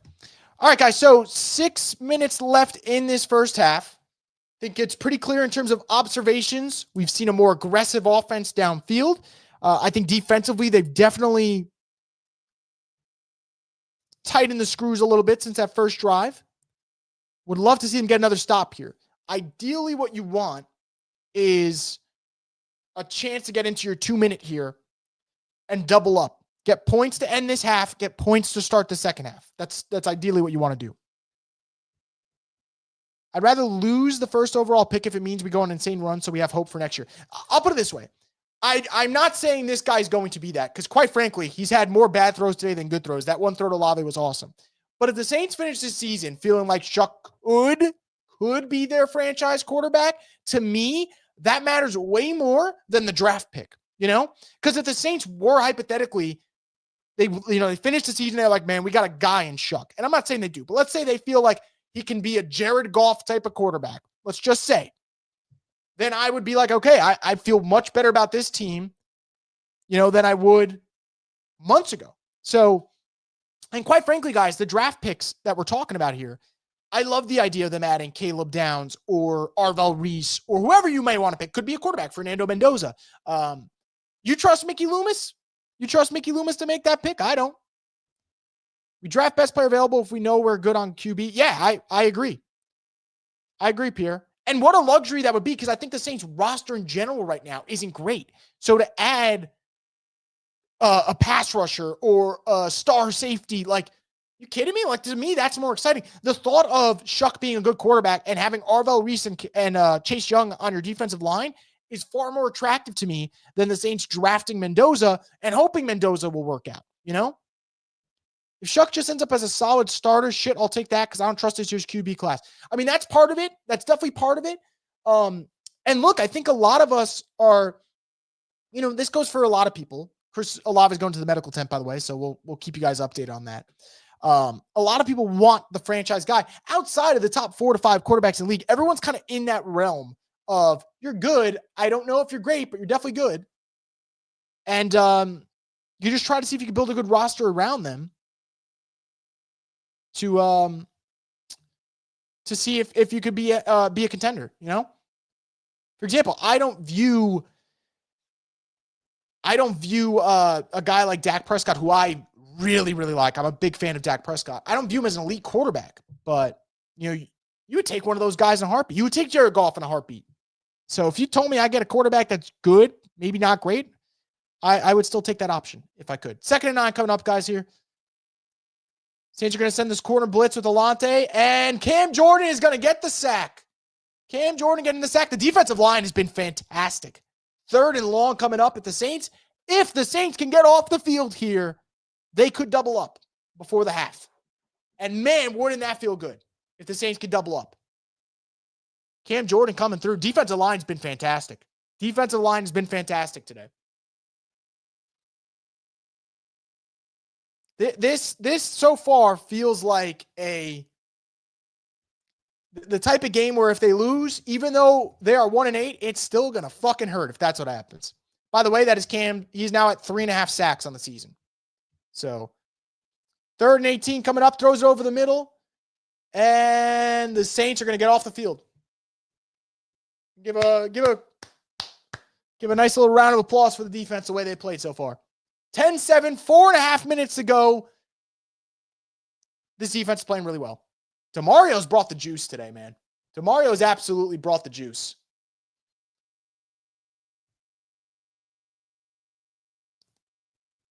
So they're going to punt almost from their own end zone. Saints should, in theory, have good field position. We'll see.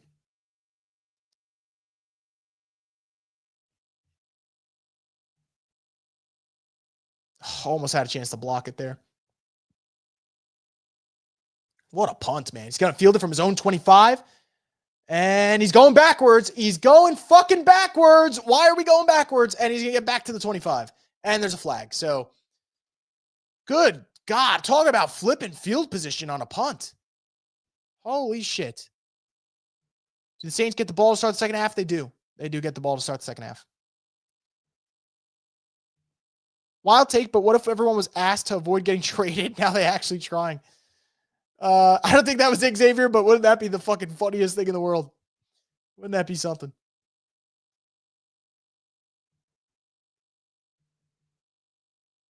Holding on the Saints. So this drive is going to start pretty far. Pretty far.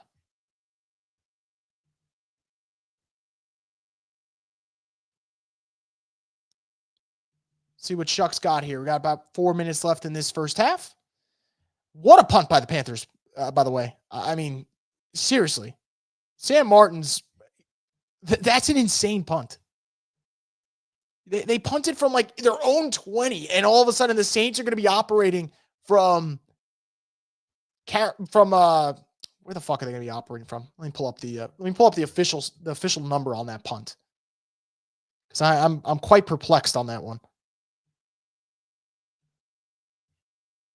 That really call it lame. I gotta appreciate good punter play. I think the Saints are gonna be punting from be fielding it from their own like 15 at this point.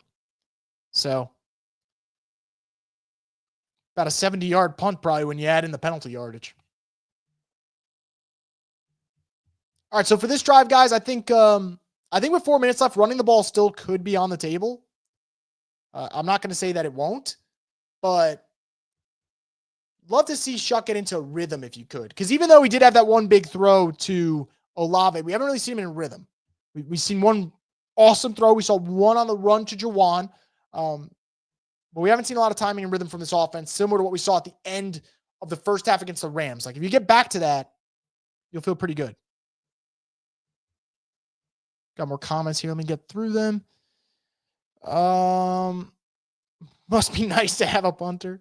Is Dak a free agent next year? I don't believe so. I think he's still under contract. Off topic, but I'd love to know what happened in the trade talks with us that led to the Colts going, we better be better off shipping 2 firsts for Sauce Gardner. You know, it is a great question, right? Because a lot of people were saying the Saints wanted a third at minimum. They got offered a fourth. That was the report. How it goes from I'd rather pay 2 first-round picks than pay the third rounder, I don't know. But that's kind of what happened. I mean, look, they got the better player now. Sauce is definitely better than Alontae Taylor. He's going to cost you more, but you know, I think it is kind of fascinating, and I would love to be. You kind of want to be a fly on the wall, right, for those kind of discussions. In a front office, where it's like, hey, we want Alontae Taylor, we can't get him. Why don't we trade 2 first-round picks and get Sauce Gardner? The sack of Bryce Young, Cam Jordan now has 126 career sacks. He surpasses Dwight Freeney for 19th all-time NFL history. Isn't that pretty awesome? Shout out to Cam.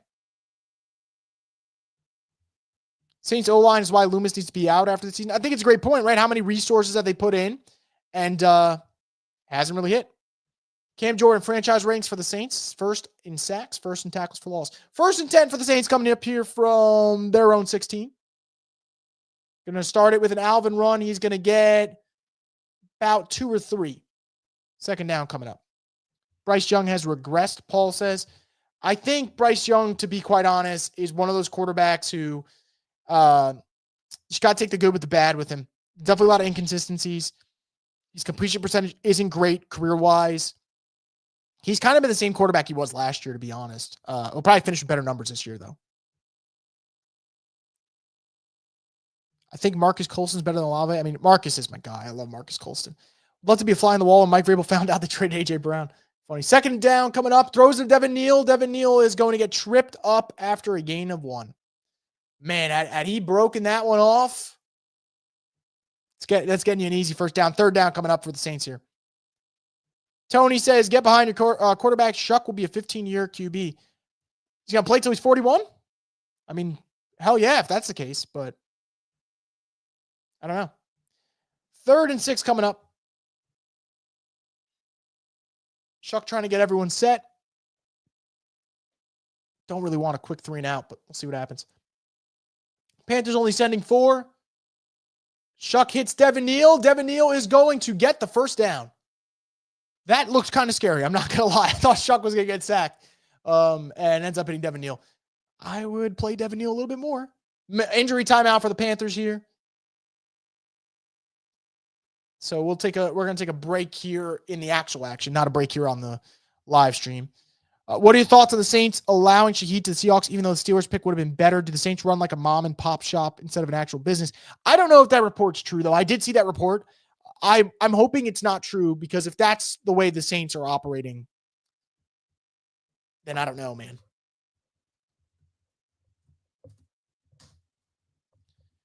Also, guys, shout out to Devin Neal so far. Feel like he's done a pretty good job. Think he's filled in pretty nicely. And I think, that'd be big for this offense. If Devin Neal can prove to be a complementary piece for this team, would absolutely love that. I think that would go a long way for this team, Shough settling in definitely looks a little bit more calm. I mean, there was a little bit of pressure in that pocket as well. Didn't seem flustered. A lot of emotion here on this first down. See if the Saints can get some yardage here. If they call a play before the 2-minute warning, we'll see if they do. It looks like they're gonna though. And maybe not. Maybe not. And it looks like they're gonna go into the 2-minute warning. All right. 2-minute warning coming up. See if the Saints can tack on some more points here. Y'all do realize all drafted rookies have been good and have played a lot of football. I still don't like Loomis. Yeah, no, I don't like Loomis at all. I do think this is a good draft so far. Could argue 2 drafts ago was an utter nightmare, though. You take Isaiah Foskey in the 2nd round. Kendrick Miller, unfortunately, hasn't stayed healthy. Nick Saldiveri hasn't stayed healthy. Jake Haener, outside of a funny photo shoot, hasn't done anything for the Saints. So you take the good and the bad, I guess.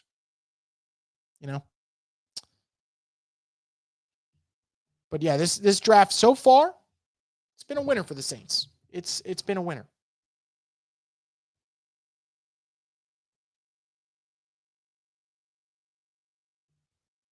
I also think a lot of it is going to hinge on last year's draft. Got Fuaga, got Kool-Aid. Fuaga unfortunately banged up right now. Kool-Aid's been good and bad. I would argue that it's very hard in this league to play the cornerback position at a consistent level. So I have more leniency with Kool-Aid than I would other players.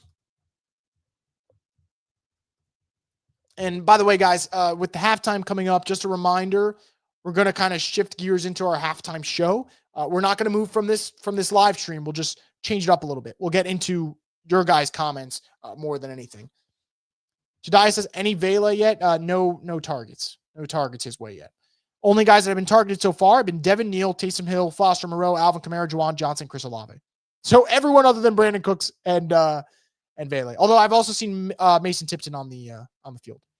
In my opinion, what they did for Shaheed is part of being a good organization. They got the same compensation, sent him somewhere he would be able to settle into, but maybe that's just me being an optimist. You could look at it this way. Again, I don't know if the report's legit, though.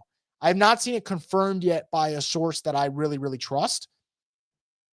Now, could that change? Yes, but I haven't seen it yet. O-line is actually looking a little more productive today, ironically. It has. I mean, not having Trevor Penning out there is a plus, in my opinion. I'll just say my hot take. I think Loomis is overhating our bus fall more on coaches and scouts than him. It's a good discussion point. It's good to let me pull up their picks. Some of them are on coaching, right? Like Zach Bond's on coaching. But Isaiah Foskey isn't on coaching. He just stinks, Trevor Penning isn't on coaching. He just stinks. Peyton Turner stinks and couldn't stay healthy. 1st and 10 here. They're going to throw it to Alvin. Alvin's going to gain about 3 yards. 2nd down coming up. I think if you're the Saints right now, obviously you're going to probably play this where you want to have the ball last. You want to probably end this half with you attempting a field goal. I'd love to see them be aggressive, get 7 here. But yeah, let's see. We'll see how the 2-minute offense looks here with Shough. Second week in a row, he gets to run the 2-minute offense. And we'll see. I would love to have the same result as the 2-minute offense last week against the Rams, which was like the only good drive they had of the game. 2nd and 7 coming up here for Shough. Pocket's holding up pretty well. Throws it low to Alvin. Alvin's going to make the catch. Another about 3 yard gain. I'm going to go, let's call it 3, I guess. 3rd and short coming up for the Saints. Pocket's held up well so far. Pocket's definitely held up well for Tyler Shough on that one. Also not playing the Rams. Yeah, I mean, but what a big difference it makes. I mean, Rams are a Super Bowl contender. Panthers have played well this year, but obviously there's levels to this, and the Panthers are not in the class of a team like the Rams. 3rd and 4 coming up. See if the Saints can keep the chains moving. Would love for that to happen. So they're going to get pressure off on the right. Shough's going to step up, throw, and what a catch from Chris Olave. Flag there. Hoping it's on the defense. If so, great throw, great catch. And there is confidence in throwing to Olave. There's a lot of confidence. Olave kind of slowly trotting off the field. Yeah, so penalties on the defense. Hopefully Chris Olave is healthy. That's going to be one of the stories to watch in the second half right now. He's balling, though. What a fucking throw by Shough, by the way.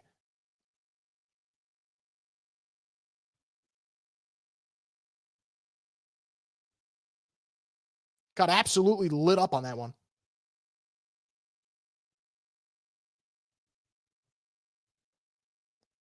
First and 10. Panthers blitzing. Shough is going deep. And feet are out of bounds. He went to Vele, but the feet are out of bounds. It's going to be incomplete. Ugh. There was your shot to Vele, guys. One and couldn't get the right foot. So had the chance there. Would have been a red zone opportunity coming up for the Saints. Falls short though. I like the aggressiveness of Shough though. I really like the aggressiveness of Shough.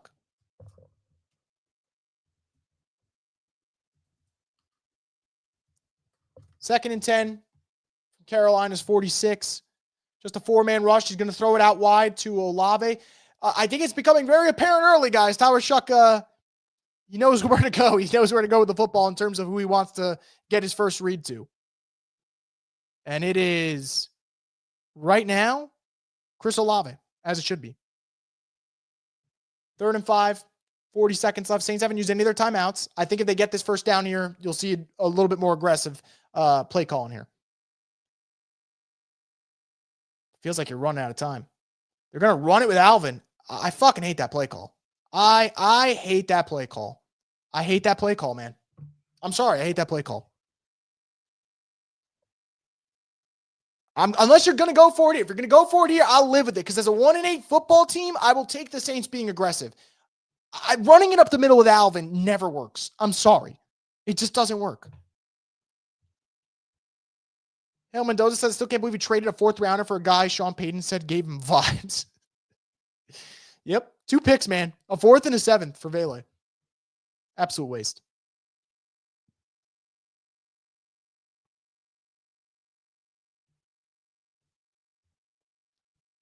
Fourth and 4. Wish they had more time on the clock. Just, in case they do get this first down, you want to be able to take a shot at the end zone because Shough's been uber aggressive downfield. So 4th and 4 coming up. This could be a big one. This could be the difference of, who gets the 3 points, 10.5, Carolina or New Orleans.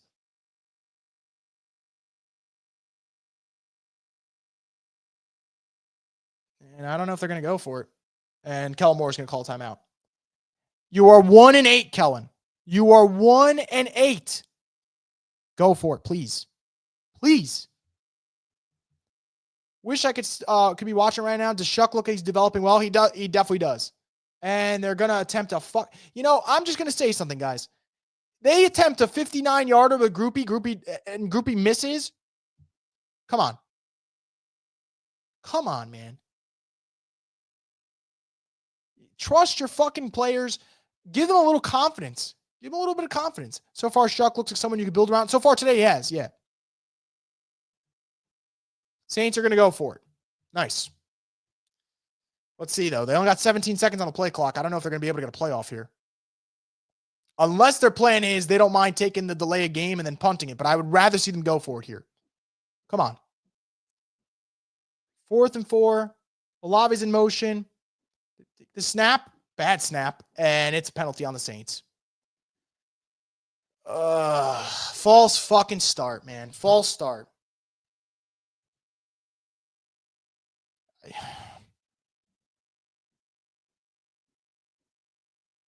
Oh, a fucking joke, man.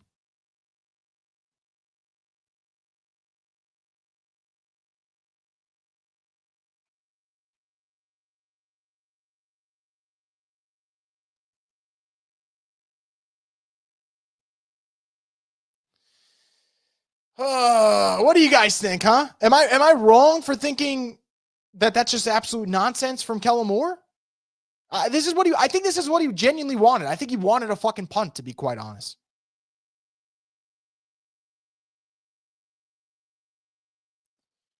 Here comes the punt. Saints are going to probably just be happy to be up 3 going into the half. Shit punt, by the way.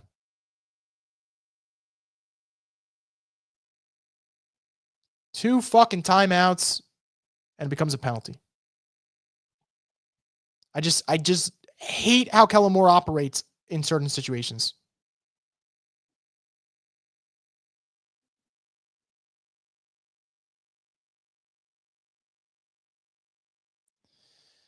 Oh, boy. AK halfback draw was cringe. It never works. It never works.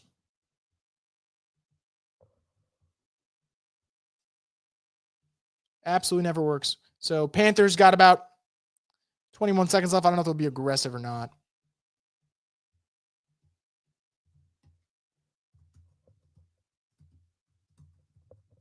And they will. They'll come out throwing. And he'll dirt it. And I'd imagine Panthers will just take this one into the half, trailing 10-7. It's my guess. That is my guess. Whether or not it ends up being right, we shall see. Shaking my head, Moore wants a game manager type team. It fucking felt that way. No killer instinct. Moore is like Willie Green, the other team's best defender. Should have went for it on 4th and 9. Should have went on 4th and 4 initially. You know, he just seemed timid. And I personally just hate that. Too scared to take a risk, and we can't get out of our way with penalties. Yep. Bryce going to drop back to throw, and this one's going to be kind of underneath. Get about a 10-yard gain. I guess they can call timeout here, and they will. Panthers really gunning for like a quick 3 here. I don't know if that'll happen.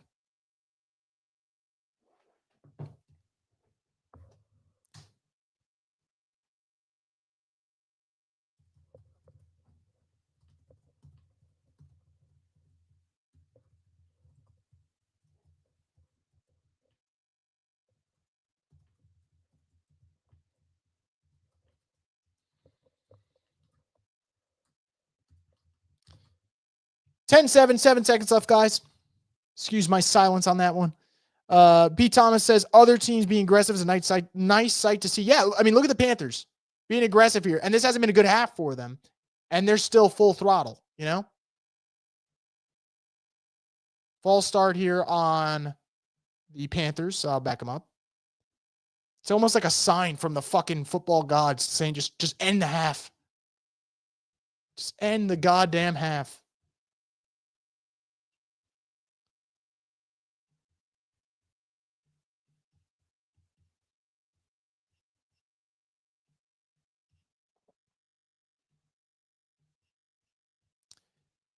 First and 15 from the Carolina Panthers' own 27. Probably last play of the half, they're just going to run it. I mean, all right.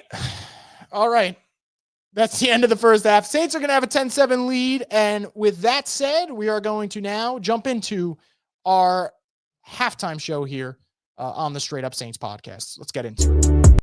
All right, WhoDat Nation, the Saints have a rare 10-7 lead at halftime over the Carolina Panthers in a half that, frankly, the thing that should excite you the most is the way the rookie quarterback has played. Tyler Shough taking some deep shots down the field, which includes a 62-yard touchdown pass to Chris Olave, which is undoubtedly the play of the half for this team. Overall, he's 11 of 18 for 194 yards and a touchdown.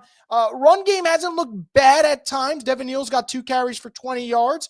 He's also got a 2 catch for 11 yards. So Devin Neal's actually been a decent part of the Saints' success offensively, which is definitely something that you want to see because it's about this youth movement right now with the New Orleans Saints. But Olave's been the leading receiver with 85 yards. And defensively, early drive, they get an interception. Ends up getting called back due to a penalty on Justin Reed. Since that moment, the Saints did give up a touchdown after the penalty. Since that moment, they've been dominant. And yes, Tyler Shough has been the most exciting aspect of this first half because of some throws he made, especially the one to Juwan and then the one to Chris Olave, which was a beautiful throw from the rookie.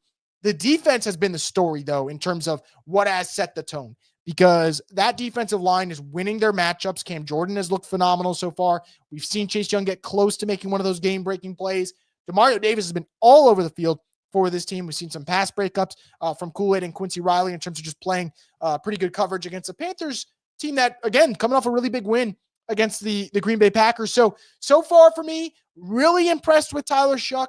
I think the defense has looked excellent outside of that opening drive. And now the one thing for me, two things actually, that are going to dictate this second half. Is Chris Olave healthy? He's been in and out of the lineup today. 3 catches for 85 yards and a touchdown. If he has to miss an extended period, that to me is going to be a concern because he's obviously been their go-to guy on offense. No question about it. And then the other question is Kellen Moore and whether or not Kellen Moore situationally can be better for the New Orleans Saints, because I didn't like the way he handled that end of the first half. I thought he got very kind of shy with the play calling there. I think you just let your rookie quarterback rip it. Let him learn. Let him make his mistakes. Let him figure it out. Doesn't do it there. Thought he coached scared. I also thought the goal line play calling on the first drive for the Saints, running it up the gut with Alvin, running it up the gut with Taysom, and then saying, hey, third and goal from the 3, let's throw it once, and if we don't get it, we're just going to kick a field goal. I don't love it, but that's kind of been what we're at. So I thought Shough had a pretty promising first half. I think Kellen Moore, and this has been my concern with regardless who's the quarterback, I think Kellen Moore, situationally, we don't see enough from him that gets me excited. All right, so let's get into your comments, guys, and we'll go from there. Shadiah says, why is AK still getting carries? I mean, look, he's still technically your lead back. They trust him the most. Nice to see him get involved with the screen pass. He's got 3 catches for 32 yards so far. Most of that came on the screen pass in the second quarter. He's got 9 carries for 24 yards, though. So I'd start probably running it a little bit more with Devin Neal if I were the Saints. Braden says, I know it's the Panthers, but Shough ain't looking too bad today. No, he's looked pretty good. Needs to be better on short throws. I think his accuracy has not been good enough on those short throws. Obviously, love that he's taking the chances deep to Chris Olave. That's what you want to see. You want to see him stretch the field a little bit more. How is he going to handle the pressure that Carolina brings? We've seen some bad moments so far, not recognizing the blitz. We've also seen some good. There was a throw. He stepped up in the pocket, got leveled, delivers it to Chris Olave, and then the throw to Juwan Johnson that I mentioned before. Xavier says positive for the first half. Love the screen for AK. Need more outside runs and screens because AK isn't washed, just misused. Defense is also looking adequate. Defense has been awesome, man. I really like what I've seen from the defense. Leroy says, wish we had Darren Rizzi as head coach. He would have went for it, no doubt. Probably right on that. D23 says, Shough had some really nice plays, navigated the pocket well, and made some downfield throws. Kellen's decision-making is really questionable. I am not fond of Kellen's play calling so far. I don't say play calling, decision making. Play calling has been fine. It's the decisions, 3rd and 4, 4th and 4. They end up getting the penalty, so you got to punt anyway. Just didn't seem like he really wanted to go for it there. I would like to see him have a little bit more conviction when he ends up being in that spot. Trey Gift says, picked up Carolina's defense and special teams in a couple of my fantasy leagues and took them on the money line. Saints will have the best game of the season. I don't want you to lose your bet, man, but I'd love to see the Saints get a win here. John says Shough looks like a good quarterback. He's looked pretty good so far today. Definitely looks good so far today. Just Call Me Trey says that last drive was ran terribly by Kellen Moore. His passiveness on 3rd down. Then he decides to fake go for the 4th down, but then go for the 4th and get a false start. Could have went up 6 for 10. Yep. Definitely feels like a missed opportunity there to kind of pad the lead a little bit. Very concerned about Moore and play calling unless he himself is trying to tank.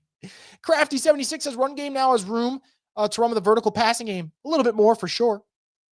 Pierre says, Chris, just for my own sanity, I love that Olave is getting more looks, but am I beating the Vele drum too much? He could be a valuable possession receiver that moves the chains. Look, no, I think the Saints definitely got to use Vele. You traded 2 picks for him. One of them is going to probably be close to a top 100 pick at this rate. You got to use him on the field. He had that target deep. Isn't able to get one of his, I think it was, he got his right foot inbound, couldn't get the left foot or wherever. Maybe it was the reverse. I'd like to see some targets to Vele. Obviously, if the opportunity presents himself, I'd go back to maybe it was week 2 against the 49ers. I think Rattler had a touchdown pass to Vele at the goal line. I think situations like that, he's a big target. Would love to see him get a little bit of usage there. Wesley says, fun game so far. Wish the last 4 were like this. Yeah, I mean, this is, the game's not over, right? The last couple of games have been over as soon as they started. Saints-Rams was over after the first quarter. Saints-Bears, the Saints were down 20-0. Saints-Bucks, the Saints lost 23-3. Not just nice to see them be in a game for once. Moonfish says definitely need Vele to get hot. Julia says Rattler's like 1-15 and Shough is about to be 1-1. I mean, let's not jinx the guy. Let's let the Saints get a win here. Also, I'm not a big believer in wins and losses being a QB stat. That's just my opinion. Because, for example, Bo Nix got a win on Thursday night, and anyone who watched that Broncos game knows damn well he did not play winning football. Xavier says Vele should be used more like MT than a deep threat because he's a big target. D23 says Olave's trying to fight through, but he's always too fragile. But he's always far too fragile. They could charge him mortgage payments in that injury tent. Oh, man, that's fucked up, but probably not wrong. Hobbs C735 says Shough's been playing well. TJB says it's early. Want to go ahead and crown him? No, I don't think there'll be any crowning. I think we're going to have to let this season play out. Wesley says, I love seeing the screenplays return. Me as well, man. It's been a while. Absolutely love watching Alvin run for 1 yard on 2nd and long and critical third downs. Also love Taysom 0-yard runs and barely being able to move at the goal line. I think it's time they kind of scrap those from the playbook. Rattler had good games too. Let's not get too far ahead of ourselves. He had a couple of good games. He did. Giants game was good. I thought the Patriots game was pretty good. Margaret says, I always said they should have traded a lot because concussions. Should have kept Shaheed. I don't know. I'm okay with the Saints trading Shaheed. Also, guys, Olave's been great today. I know he's banged up, but he does have 3 catches for 85 yards and a touchdown. Like, let's not act like, let's not act like Olave hasn't done his fair share of lifting this offense today. He's been awesome. Wesley says Alvin's playing well today. The line is bad, but he's making plays. He's definitely looked a lot better today. He's got some juice there. Bayou Boys 504 says should be 10-0, really. Yeah, could argue, though, even if you want to say 10-7, how about 13-7? How about 16-7? Like, would have loved to seen the Saints get some points on that final drive. Kellen's play calling been god-awful this year, but we'll see what it looks like when he gets his roster and calls with more confidence. He's calling plays, making it obvious he doesn't trust anyone. I think that's fair. I think that's fair. Is Olave back in terms of on the field or in terms of play? In terms of play, I think he's been back for a while, but on the field, he's out there right now. So we'll see. DJ Trauma Gaming with a super chat. Thank you so much for the support. Says, if I see another halfback dive or power up the middle, I'm going to do unspeakable things. So non-creative. Yeah, I mean, I'm not, you guys know where I stand on that. I am not a fan of the Saints just trying to kind of use Alvin like a power back. I would argue I don't want to see them use Taysom either at this rate. Shough looks promising. I think Kellen needs to get play calls to push the ball downfield in the final 2 minutes. I agree. I think they got a little gun shy there at the end. Kellen's killing me with the play calling. Ed says Saints need to lose this game. Ed, what's the principle, though? Are we saying because we don't think Kellen Moore's a head coach? Because my argument would be here, Ed, and I could be wrong. I think the Saints can go like 2-15, and Kellen Moore probably will still be back. I mean, this team does not like to make quick decisions. Third down runs are horrible. If your O-line can't open spaces or block, you can't make them. Yeah, I didn't like that third down run on the final drive. I thought, you're in the 2-minute. You've been passing the whole way through. I would have just stuck with the pass. But, I know it's easy for us to say now that the drive has ended. How has our DB unit been? I think the DBs have been good so far. Quincy Riley's made a couple plays. Kool-Aid's had pretty decent coverage. I'm content with the DBs for sure. More screenplays to AK, please. They work, I promise. Kellen's going from a conservative coach to looking like he wants a tank or so. I can't comprehend it. Let Shough cook. I like Vele. We need more looks to him. I've been hollering his name all season. We'll see. Maybe the second half will be his moment. Kellen has made a lot of bad decisions that look obvious. He doesn't trust or believe in half of this offense. He's a rookie too, so we'll see what he looks like with his choice of players next year. Fair. I just you're 1-8. He shouldn't feel pressure to be aggressive. They're 1-8. None of us fans are going to get aggravated if they go for it and they call up, an aggressive play and it doesn't work. What will aggravate us is really when you're 1-8 and you're afraid to take shots. I think that's where the frustration comes in. Happy the penny experiment is over. Haven't seen running lanes this open all season. Yeah. I mean, I said it the other day. I think getting Dylan Radins in there's a freaking upgrade. They were playing Trevor Penning for nothing more than draft status, to be quite honest. Bo Nix had a 19-23 type of win. Yeah. Not the score. They would have killed for 19 points the other day, but 19-23 football, yeah. 3 backup O-linemen. I think 6 is damn good for real. WhoDat. He's looked pretty good so far. We'll see if we keep it up. I'll be glad when we can stop with these QB debates between this fan base and dudes. Why can't you just root for whoever's starting to win? It's the same result no matter who plays. Yep. I agree, man. Gotta be rooting for Shough. If we get to that moment where he don't look to be the guy, whoever ends up being the quarterback will root for them. Not one holding call. Penning was the problem. He was one of them for sure. There's no question about it. We need to heavily invest in guard this year. There's no displacement from the interior of that O-line way too often. For 2025 draft experts, they said Shough is a Dollar General Joe Burrow. I saw some comparisons to Jameis Winston and Jared Goff. I don't know if I saw Joe Burrow ones, personally. Joe, obviously, a special quarterback. Is it just me or since Penning's gone, no holding calls? No, the offensive line has definitely looked better in the run game with him out there. With him out of the picture, excuse me. Kellen should hand off offensive play calling like the Browns did. I don't think that's going to happen. That's a coaching change ready to happen, so. Jediah says, when the hell is Trey Palmer going to be on the field? He'd be a clear wide receiver too. Maybe? I don't know. DJ Trauma Gaming says, do fans still want Bustmeyer? Trash bum. Look, to be quite honest, guys, I think Garrett Nussmeier probably, I thought he was kind of limited in terms of what his skill set is. Then you watch how this season plays out. It kind of feels like that's the case. Thank God that he will not be the quarterback of the Saints. At least I don't think so, because I don't really see anything there. And obviously wouldn't be the first pick in the draft. Wouldn't be close to a first-round pick. I hope he ends up somewhere else, just so we don't have to hear any about LSU and Saints connection and his father being on the staff. I don't think he's a game changer at the position anyway. One thing I hate is Kellen takes almost all of his timeouts to halftime. Why? Yeah, I don't know. Does he think you could take him into next week? Let's end the QB debate. Use the first pick in the draft to pick Mendoza. Let's see how the season goes. If the Saints are picking first, it's because they're going to need a quarterback. That's my take on the situation. Saints have the first overall pick. It's because they're going to need a quarterback.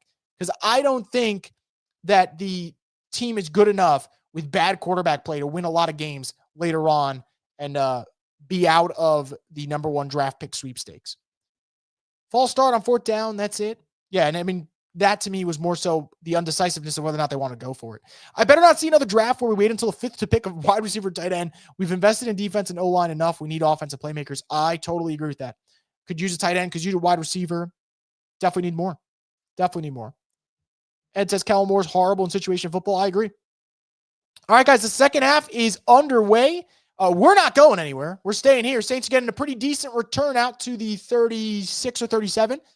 Not a bad return from Dante Pettis. So second half has started. We are not going anywhere. We'll be here to cover the whole thing. Saints have a 10-7 lead so far, and we'll get right back into our in-game watch party here and keep it rolling. DJ Trauma Gaming saying Mendoza looks good. Not going to lie. That last drive yesterday against Penn State was so impressive. So impressive. So let's see. Second half opportunity here for Shough in this offense, but we are going to start off with Taysom fucking Hill, because why the hell not? Going to get an early run. Alvin's going to pick up about 4. I'm going to be honest, guys. I don't think Kellen Moore knows how to use Taysom Hill, so he's just trying shit. Trey Gift says, love that you're keeping the stream going. Chris, been asking for this for a couple of years now. Yeah, that's on me. It definitely feels it makes the most sense to just keep it rolling, Japanese Circus says Eli Stowers, tight end from Vanderbilt, would be an awesome day 2 pick. I think they definitely need to address that position. Got second down here. Shough's got time. He's going to roll out, throw on the run, and he's just going to miss Vele. Had a chance. Had a chance there. Third down quickly coming up. Definitely need a tight end, though. Forgot there's another one I watched the other day that I thought looked pretty good. If it comes back to me, I'll remember. But Saints definitely need to address that pass catching room, because they do not have a whole lot of great pass catchers. DJ Trauma Game says, okay, the center not snapping the ball made me snap. Oh, man. It's fair enough. In those situations, you really get frustrated. Third down, blitz off the edge. Devin Neal picks up the blitz pretty well. Shough's rolling out.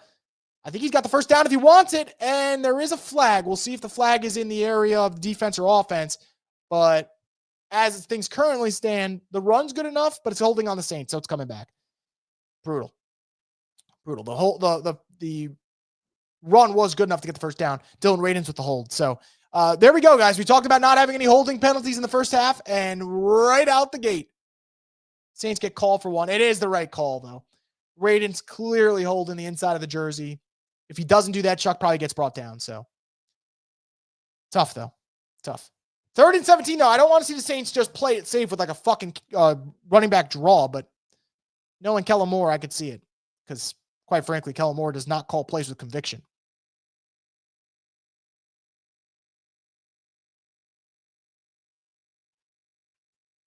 3rd and 17. They're going to air it out. Thank God. Would rather see them air it out than, tight throw to Vele. It is 4th and short. So 4th and 2, at least it makes it a decision. For Kellen Moore, he's probably itching to punt the football, and of course he is. Kellen Moore is a fucking pussy. I'm sorry.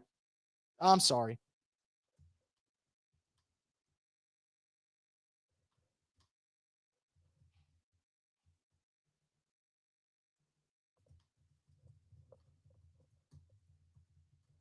And I know the argument's going to be, well, if you go for it there and you get stopped, Carolina's got great field position. Okay, well, your defense has been really good. Why not go for it?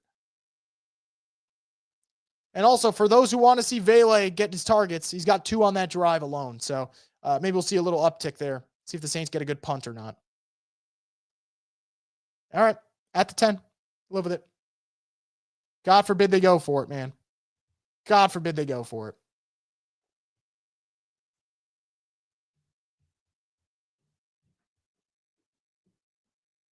He literally does. He coaches not to lose, but I'm one of those people that is convinced those who coach not to lose end up losing the game.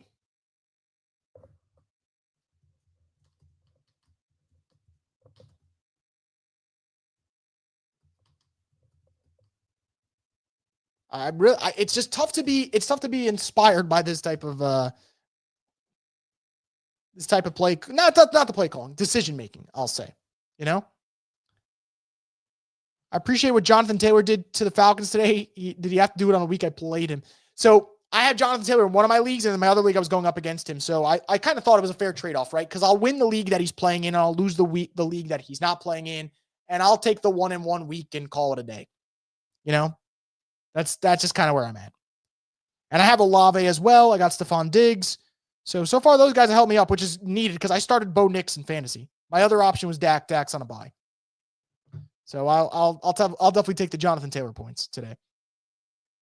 Done with Moore. Way to once again instill confidence. Shough by starting with Taysom at quarterback. I think Kellen Moore genuinely doesn't know what the fuck he's doing sometimes.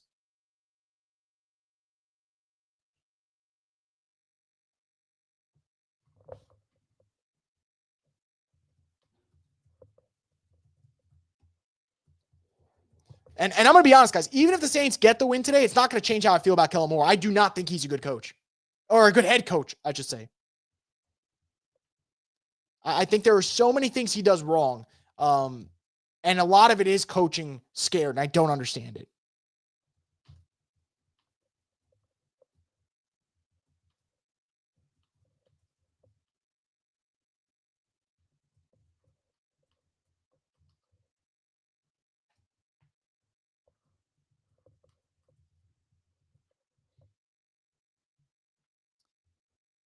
What happened to the middle of the week game preview streams? I'm going to be honest. Like I just didn't seem like the interest, Saints fans wise was there either. It's tough. You see a lot of game previews anyway. It just seems very repetitive and it didn't do nearly as well as, a post game, a halftime live stream, stuff like that. Patriots got the Bucs down. A win here could be huge with both those losses today. I mean, Saints aren't winning the division. So play action here, rolling out. Bryce Young on first down. He's going to throw it over. Oh, that's a rough throw. Good catch by Ted McMillan, though. So 2nd and short coming up. Saints aren't playing for the division. If that's what you're talking about, it's not happening. By the way, guys, just a little update. Snap counts right now per Cat Terrell of ESPN. Vele has 32 snaps, Olave 25, Brandon Cooks 23, Mason Tipton 7. 2nd and 3 coming up here for the Panthers. I'll get back to more of your comments, guys, in a sec. Oh, that looked like one of those tackles where there's no way. I don't care how tough these dudes are. There's no way that doesn't hurt. 3rd and short coming up. Good tackle by Brian Bresee. Don't know how the fuck. Yeah, like you're telling me that doesn't hurt? Your neck's just getting twisted in a direction should not be getting twisted. Not a terrible position to punt here. I don't mind it. Like we said, defense played well. Good at the first drive. I don't disagree with you at all. I think it's just, let's be real. It didn't matter what the situation was going to be. He was going to punt it. I think that's what bothers me. First and 10. Pitch to Rico Dowdle. He's going to gain about 1.5 yards. It's like prevent defense. I can stand it because I feel like I can't stand it because I feel like it prevents you from winning. Kellen is preventing coaching. Look, I think today play calling's been fine. The lack of aggressiveness is irking the shit out of me though, you know?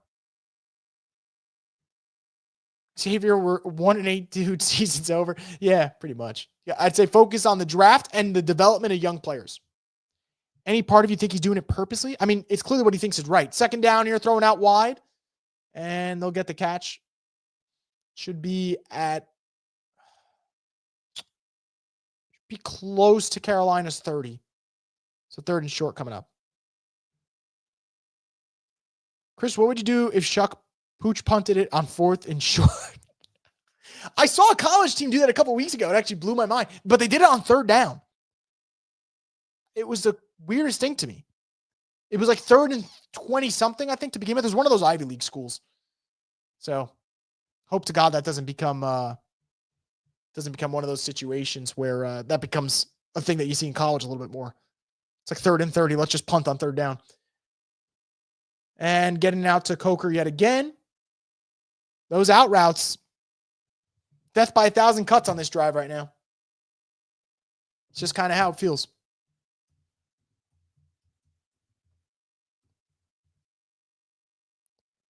Kool-Aid's got about like 10 yards of cushion there, so not really surprised that it ends up with them getting beat there. Looking around the league, by the way, we got some interesting scores today. Patriots are up 21-10 on the Bucs. That kind of surprised me a little bit. Thought the Bucs coming off a bye would play a little bit better. Giants up 10 on the Bears. The Dolphins up 16-0 on the Bills. That one quite shocking. First down here. Chuba Hubbard gets about 2-3 yards, and second down coming up. It's only a second divisional game. Playoffs not possible. You just got to believe. No, Xavier, let's be honest, man. This is not a playoff team. Like, I'm not trying to be an ass. I love optimistic fans. And I think that even though the Saints are 1-8, the season isn't over in the sense of there are so many things to observe, right? The young talent on this team, the quarterback position. But this is not a playoff team. You know, look, a win today would just be nice to see them actually get in the win column again. That's all for me. I don't think it changes the divisional landscape of things. Going to roll out here. Alontae Taylor coming off a blitz. That was good protection by Carolina. Slides up and hits Tet McMillan. And that's a big gain. Carolina's moving. Carolina is moving. So Saints are going to have to be a little bit more aggressive here on their next drive because right now,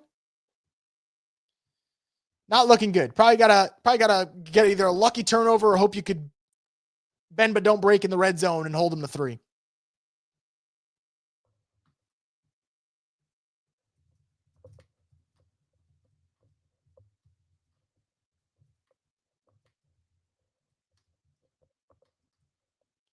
First and 10 from the Saints 33.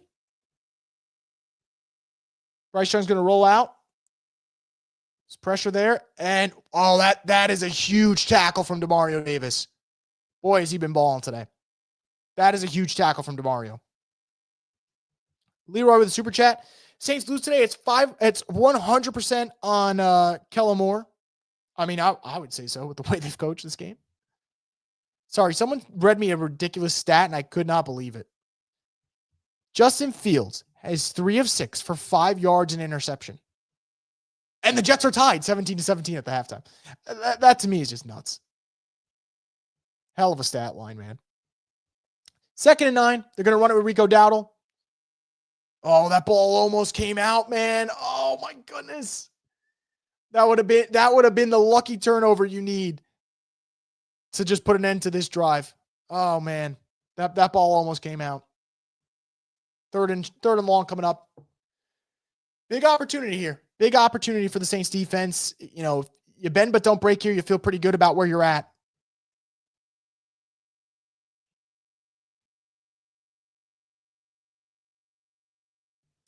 Third and 7 from the Saints 30. Getting a late substitution in. I think Jonah Williams is coming in. Bryce Young takes a snap. Oh, good pressure. Bryce Young steps up, though, throws to the left corner of the end zone, and it is incomplete. Please be no flag, and no flag. Kool-Aid is letting the fans hear it.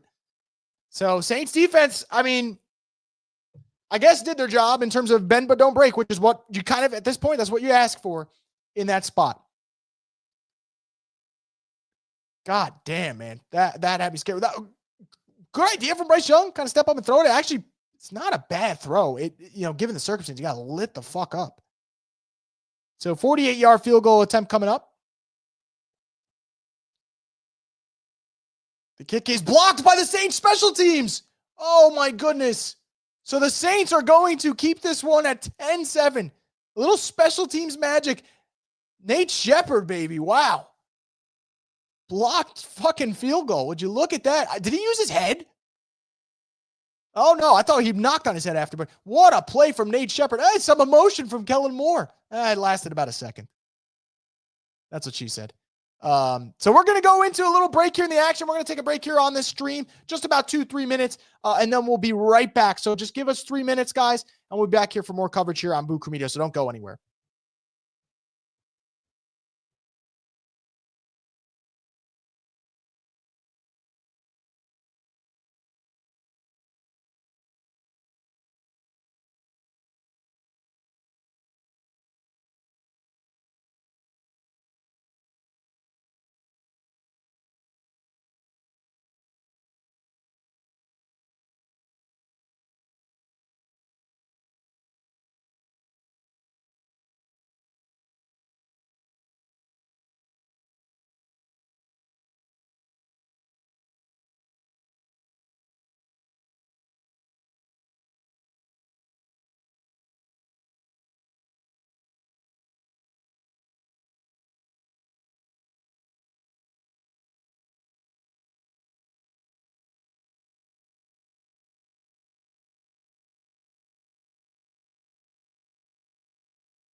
All right. We're back. And I picked the worst time to take a break because the refs legitimately made one of the worst calls I've ever seen in NFL history. And this is coming from us Saints fans who've been fucked in an NFC Championship game. Please tell me how we're calling that a blocked field goal and then a fumble recovery for the Panthers. Is that what we're calling it?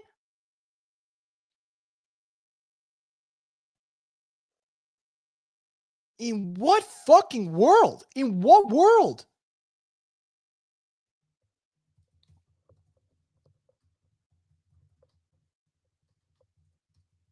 Unfucking real, man. If there's any fucking justice, Bryce Young throws a fucking interception here, honestly. Unbelievable. That is the dumbest thing I've ever heard in my life. I just saw a tweet, always bringing back a rule from 1940 to fuck over the Saints. This game is like watching Patrick Starr try to build a picket fence. 3rd and 4, and they're going to get the first down, of course. I can't wait for when this game's over and the Saints lose. The NFL sends their apology like, oh, we made the wrong call today. Yeah, go fuck yourself, Roger Goodell. I don't understand how that's a call. I don't understand. Because it was beyond the line of scrimmage and touched Cam Jordan. So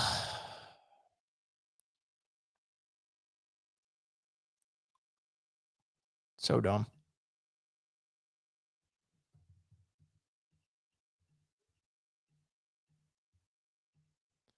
First and 10.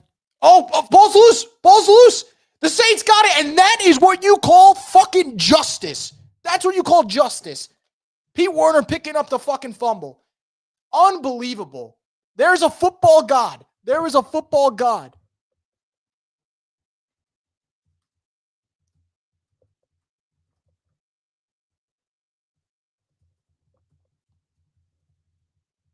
Hell fucking yes, man. That to me makes me feel a little bit better. Makes you feel a little bit better that the ball doesn't lie and the Saints are going to get the ball back here. Pretty much less field position. You lose about 20 yards in field position, but they get the ball here. So, fuck yes. Thank God. Easy 37 says karma's a bitch. WhoDat 712 says ball don't lie. Pierre saying that's karma. 99 Dog saying LOL, there's justice. Moonfish saying ball don't lie. Keep pounding that Panthers ass. Look, man, it's poetic justice for sure. It absolutely is poetic justice. Mr. Ferguson said, shut the fuck up, bitches. Oh, man. Worst part about that fucked call is that I'm not even getting fantasy points for it some reason. Oh, for like special teams like block for fantasy? Is that what you're talking about? Moonfish saying I'm doing the gritty again. Keep hitting the gritty at this point, man. What a fumble recovery. Ball don't fucking lie is right, man.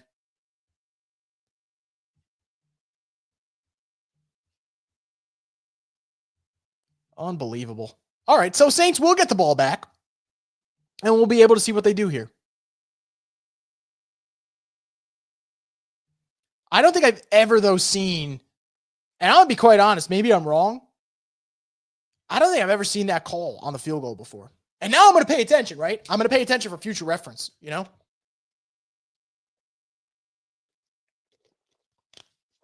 I don't know what the hell is going on in that Chicago game, but I just saw Jackson Dart get hit like 1,000,000 times. I know that dude does not believe in sliding. He's looked good, but he does not believe in sliding. Only when watching the Saints do I hear about rules I never heard about. Yeah, I mean, literally, I'm not kidding. When the Saints play, they pull up the dumbest fucking rules. They're like, well, back in 1933, they actually would use this call. Fuck out of here. Only happens to the Saints. It was New York. Yeah, that's what I'm saying, though. But who's buzzing that in? You can't tell me that there aren't other field goals that get blocked where the ball's past the line of scrimmage after. Because that's what the call was, right? I missed what the call was. I'm assuming that's what the call was. It's crazy, man. Carl with a super chat. Thank you for support. Carl says, sell the team to Todd Graves so we can get rid of Loomis. Moore is looking like he won't be a coach of the team. Look, I mean, You guys know how I feel about Kellen Moore. Hasn't looked great so far. First down here to Alvin. Got some space. And, he got crunched pretty bad. Got about 7 yards there. Showing the fumble again. Just didn't get just never got. Did he know? I don't know. Maybe he was expecting it in a different spot. So glad the Saints, Pete Werner fell on the fumble. I'm so glad he fell on the fumble. I think a lot of these guys, and I understand because you want to make the big game-changing play, a lot of these guys just absolutely try to pick it up and run with it. Thank God he fell. And Taysom's in, so I think you guys know what this calls for. Alvin with a big run to the 35, to the 40, and he gets tripped up. That could have been Alvin's. Oh, that could have been, I don't know about house call, but it could have been close. Big run there from Alvin, though. Saints set up pretty good. And let me tell you something right now after the Saints. You got to be thinking 7 on this drive, because 7 on this drive makes this a whole different game. You could maybe eliminate that Rico Dowdle run game of the Panthers, make them a little bit more one-dimensional in that fourth quarter. So I'm thinking 7 if I'm New Orleans, obviously, in this spot, and we'll see if they'll be able to do that. Taysom Hill stays in at quarterback, because why the fuck not? Alvin in motion. Another run here for Alvin. Alvin gets a yard. This is the problem with Kellen, right? One thing works, and I think he tries to just keep doing the same thing over and over again. It's like, we can go back to the well one more time. Take your good run with Alvin, and let's see what we can do after that.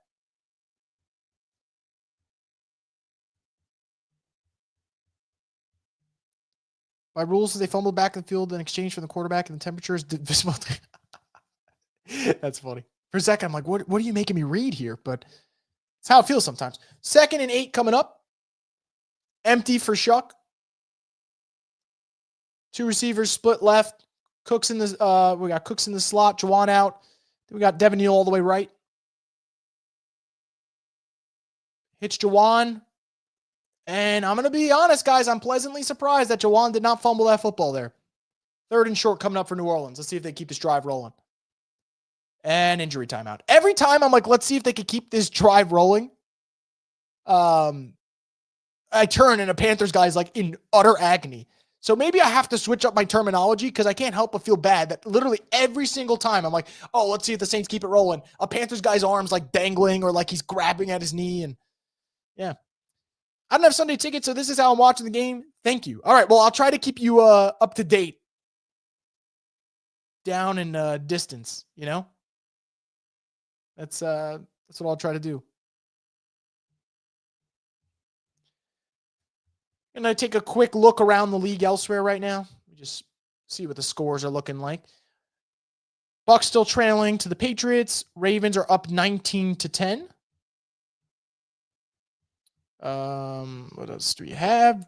Giants are still up on the Bears. Seems to be it right now in terms of what we're seeing around the league. That Bears one's a bit surprising to me. You know, I thought Chicago would be feeling pretty good about the spot that they're in. And look, they still got time. Got over a quarter left, but a little surprised by that. Bills 16-0 down to Miami is just kind of baffling to look at. You know, Miami sitting at 2-7, but you know what? That is the NFL for you, right? Big win over the Chiefs. And then, yeah. Injury timeout music is always catchy. It really is. It's like a guy will be screaming in agony, and they'll hit like the little Fox injury music, and you can't help but laugh. Well, not laugh at the injury, but laugh at the music that's playing as someone's in agony. Jalen says, if I see Taysom on this 3rd down, I'm gonna lose my mind. He might be out there. I'm 100% believer now that Juwan took his foot off the gas the last few weeks to not get traded. I don't know if he would have been able to, like contract-wise. I think we're taking a little bit of a cap hit there. And I know people don't want to hear this, but Kellen Moore is the one who advocated for them to keep Juwan Johnson. He had like a vision for him in his offense, you know?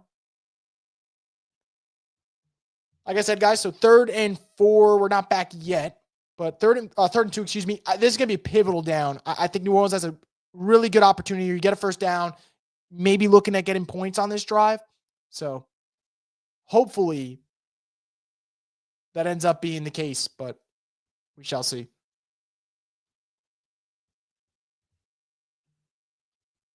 Third and 2. Shocker. Taysom's in. You guys called it. You guys absolutely called it. If you get stuffed here, I'm going to lose my fucking mind. Kellen Moore, go fuck yourself. Honestly, Kellen Moore, go fuck yourself. I can't, man. Get the fucking hint, Kellen Moore. Get the fucking hint. I can't.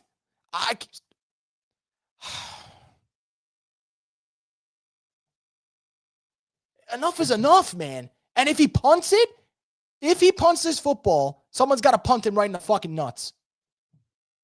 It's the same Taysom play every fucking time, guys. It's nonsense. Now they're going to watch them try to draw them off, and then they'll take the fucking penalty. Oh, wow, they're actually going to run it. And they get stuffed. Oh, and wow. Oh, God bless Alvin Kamara. God bless Alvin Kamara. That looked to be dead to right, and then he just kind of slipped through and just dies for the first down. God bless Alvin Kamara, because I was about to freak the fuck out. So Alvin bails out his coach. I can't wait to see this replay here. Because this Cesar Ruiz gets beat. Shocker. Good Lord, man. I don't know how he slipped through that. It was like making a man miss in a phone booth. Hell yeah, man. Hell yeah for Alvin. Keeps the drive alive. Keeps the drive alive, and he bails out his stupid coach. 1st and 10 from the 49. Perfect time to take a shot. If Shough could get a feet set, doesn't. Foss Moreau gets about 8 yards here. To be 2nd and short. I'd imagine they'll take this into the 4th quarter. So should be 10-7 Saints, about 2nd and 2 when we get back. Oh, wow. 2nd and 4. Where the fuck did they spot that ball? Interesting. All right, 2nd and 4. Saints don't have to snap it here. They could just let this go into the 4th quarter. Whether or not they choose to, we'll see. And they're going to snap it. Interesting. They're going to run it with AK, and he is going to... We'll see where they give it. The virtual line measurement might give him the first. I think the line judge is signaling first down. So either 3rd and inches or first down when we get back into the 4th quarter. Saints are up 10-7. We'll see if they could put a touchdown on the board here and feel pretty good about their chances of winning this game. But right now, how can you not be feeling good about this 4th quarter at least? Kellen making me hate Taysom is a horrific outcome for this season. Honestly, I'm the biggest Taysom fan in the world, man. I love Taysom Hill. But you keep running that same damn play, and it hasn't worked. It has not worked. And honestly, I'm fine. I'm fine with the options, right? Like I'm fine with the read options, because at least there is a chance where if Taysom makes the right read and the line's blocking, the play's going to hit. So like a couple plays earlier with Alvin, he makes the right read and it ends up hitting. But the QB draws are, to me, especially when you don't have the line, and especially when it's so predictable, and Taysom is not the same player he once was, it's just really frustrating to watch. It really is.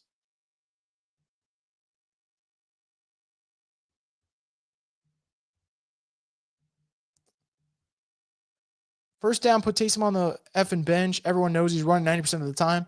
Yeah, I mean, thank God AK got that first down, though. Truthfully, because it could have been some scary hours for the Saints there if they got stuffed on that 4th down.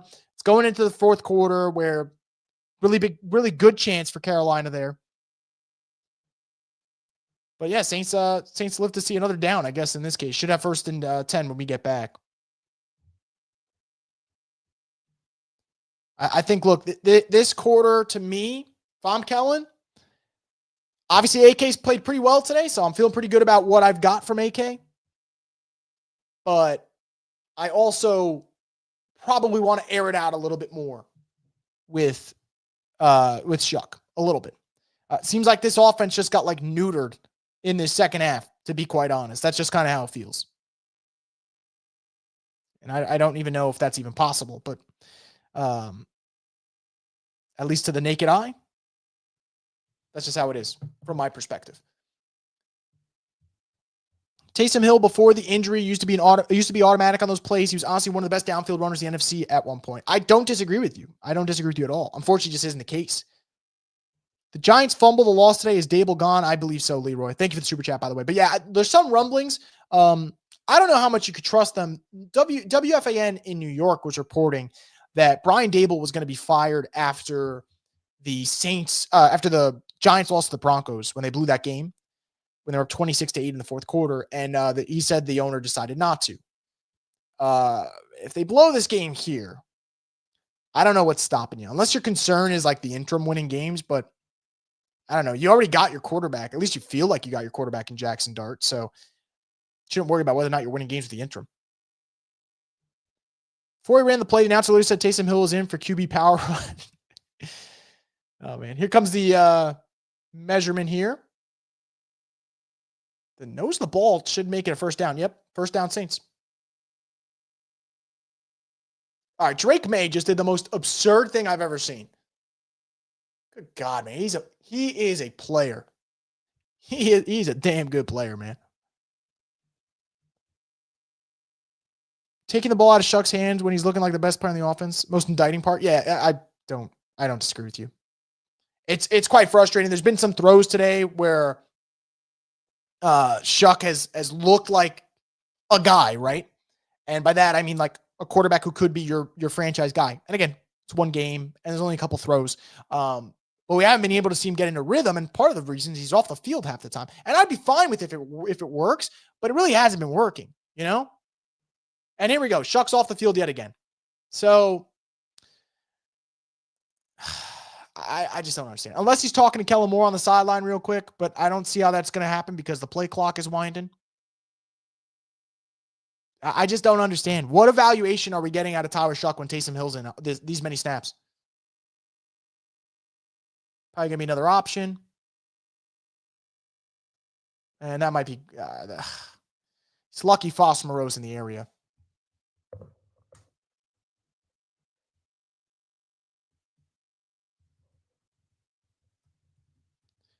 Oh, man. And I'm a fan of Taysom Hill, but this shit is ridiculous.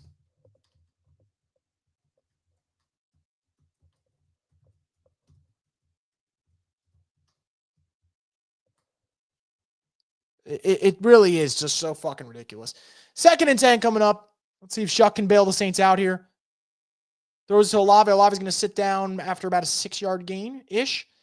3rd and reasonable, let's call it. I seriously, guys, I'm not kidding. I don't know what changed or what Ellen thought he saw that he's just going to go full-on Taysom Hill. 3rd and 5, by the way. Key down for the Saints. You want to keep this drive going. I don't understand this right now.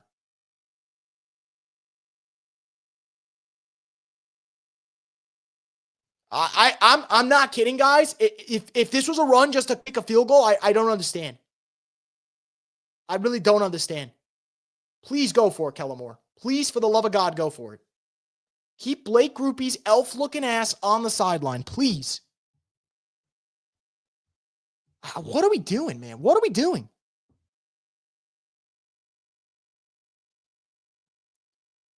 He's got his fucking goddamn face buried in that play sheet. You think he'd come up with something good. 4th and 4 coming up. Alvin motion out wide. Takes a snap. And Shough sacked. Another fucking failed drive. And honestly, how do you not blame anyone other than freaking Trey? Don't worry. I'm barely over 5'8" at this rate. So it's more so the way his look, not his height, if I could say, because he literally looks like the Keebler elf. Kellen Moore must have been in those Chauncey Billups group chats. It feels that way.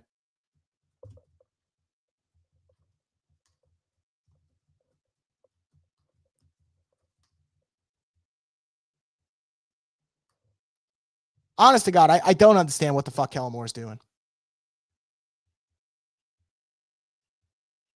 Unbelievable.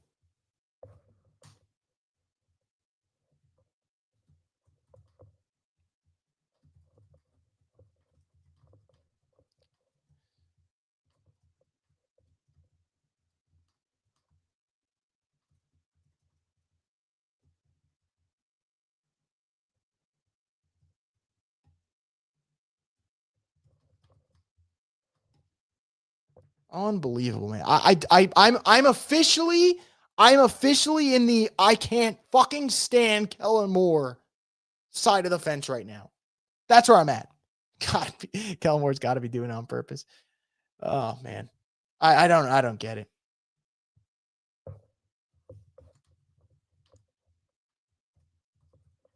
I really like. I'm trying to be very careful with what, like, the words that I'm going to use when describing Kellen Moore, because I don't understand how a 1-8 team has a coach that is so scared to just fucking leave a rookie quarterback in. I don't understand it. We are wasting downs with Taysom Hill every 2 fucking seconds.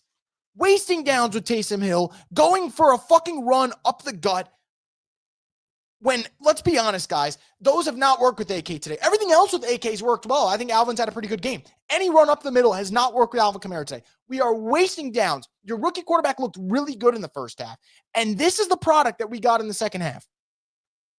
Just for the love of God, I don't want to see Kellen Moore on the TV anymore. I just don't. Play the Saints game. Don't show that guy's face. I'm tired of seeing it.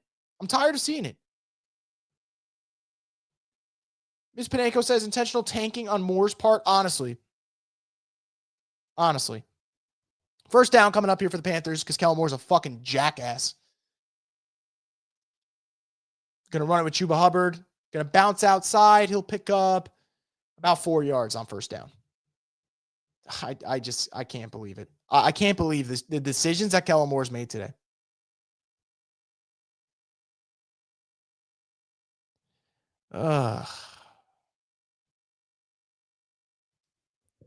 It to me, does not know in the situation. Your team is 1-8. Your rookie quarterbacks actually play well today. I don't understand if Tyler Shough looked way overmatched today, but that has not been the case. Leroy says Moore is making DA look like coach of the year. He's looked worse than DA. I can't believe it. 2nd and 5, and intercepted by Alontae Taylor. He's going to bring that to out midfield, it looks like. What a pick from Alontae Taylor. I mean, Bryce Young threw it right to him, but you'll take it. So Saints are going to bail out Kellen Moore's bad decision-making, and somewhere Mickey Loomis is going, well, Indianapolis, you could have had him for a 3rd-round pick, and you didn't want him. So here comes that Alontae Taylor extension, if you know how Mickey operates. But huge interception for the Saints, and Kellen Moore's bullshit gets bailed out. I didn't get to see the yardage here. He brought it to around the 41. Great opportunity for the Saints. Put this game, or not away, because 10 points is nothing, but put this game a little bit out of reach.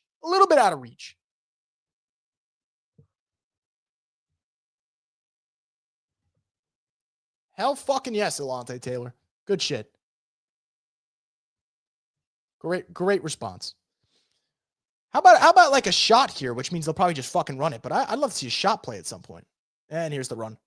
And Alvin gets stuffed at the line of scrimmage. 2nd and 10 coming up. This seems like the perfect time for Kellen Moore to just do some nonsense and get some Taysom snaps in.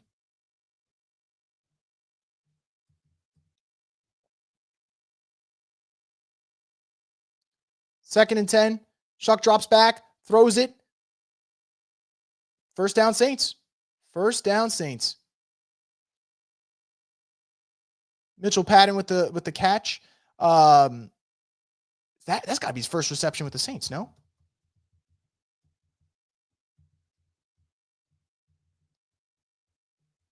I think that's got to be his first reception with the Saints. I could be wrong. Shame on me if I. Shame on me. No, never mind. First catch with the Saints. Had 1 catch earlier this season for 3 yards with Baltimore, I think. 1st and 10 at the 28-yard line. Handed it off to Devin Neal. Devin Neal's going to get stuffed. Saints run game is not working. I think you just have to let your rookie win or lose you this game. Truthfully. Well, your defense has played great, but you know what I mean. In terms of offense, the amount of points you might put up in this quarter, if you put up any, let your rookie decide it. Leave the ball in his hands and let's see what happens. Who the F is Mitchell Patton? They claimed him off waivers, I believe, earlier this season.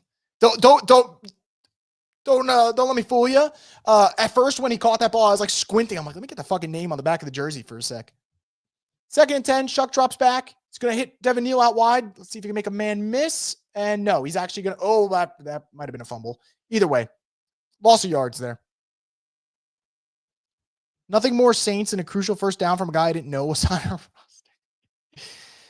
Yeah, sounds about right. For a second, I was like, look, like 84. What the fuck? Like 84, I think of like a little Jordan Humphrey, to be quite honest.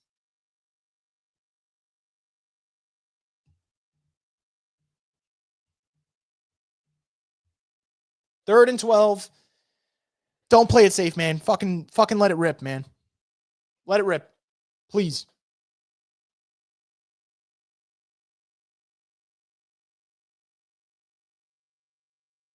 Shough's going to throw it. He's got Juwan. Juwan is into the end zone. If he didn't step out. Did he step out or is it a touchdown? They're saying touchdown. Holy fucking shit, man. I like Tyler Shough's moxie, man. It just seems like he's supposed to be here. At least attitude-wise, that's just how it feels. Hell fucking yes. Let's hope Juwan didn't step out. Oh, God, Juwan won that route pretty well. That's a pleasant surprise from Juwan. We shall see. Great footwork by Juwan if that's the case. Holy shit.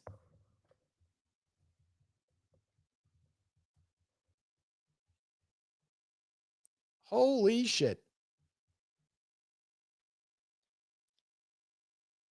Unbelievable. What a turn of events. By the way, guys, I said, let the rookie decide this game. Let the rookie decide this game for you.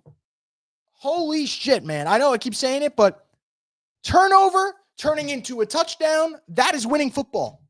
That is winning football, man. Shough on these nuts. Tyler's a junkyard dog. Tyler making Juwan Johnson look good. Is this Drew Brees in disguise? TikToker good for something after all. Shough, yeah.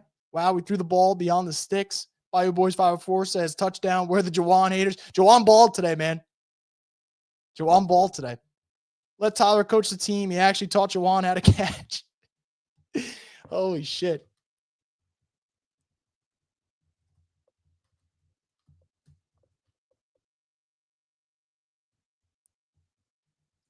This has to be Juwan's best game ever, right?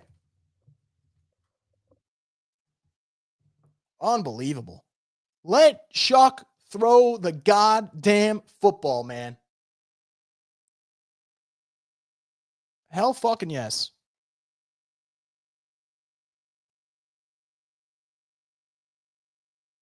I mean, this to me, it's nice. It's nice to see if they win a game, but it's nice to see them actually let their rookie QB rip it and kind of just see where it takes you. So hell yeah, man. Hell yeah. Good shit from Tyler Shough. Saints now up 17-7. You're about a stop away from potentially winning this, man.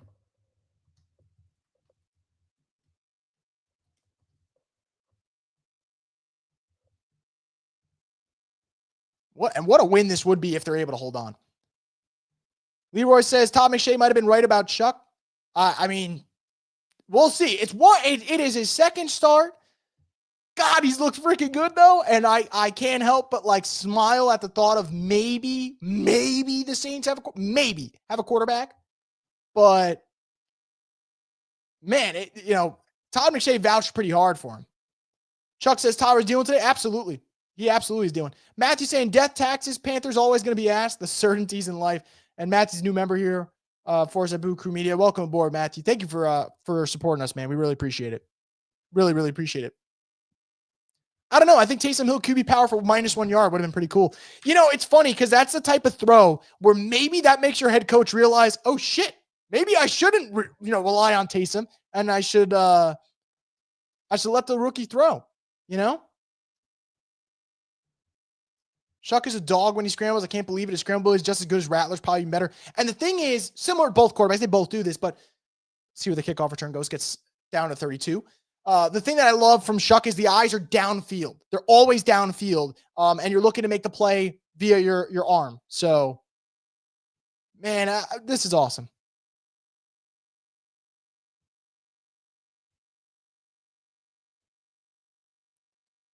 What an awesome game so far.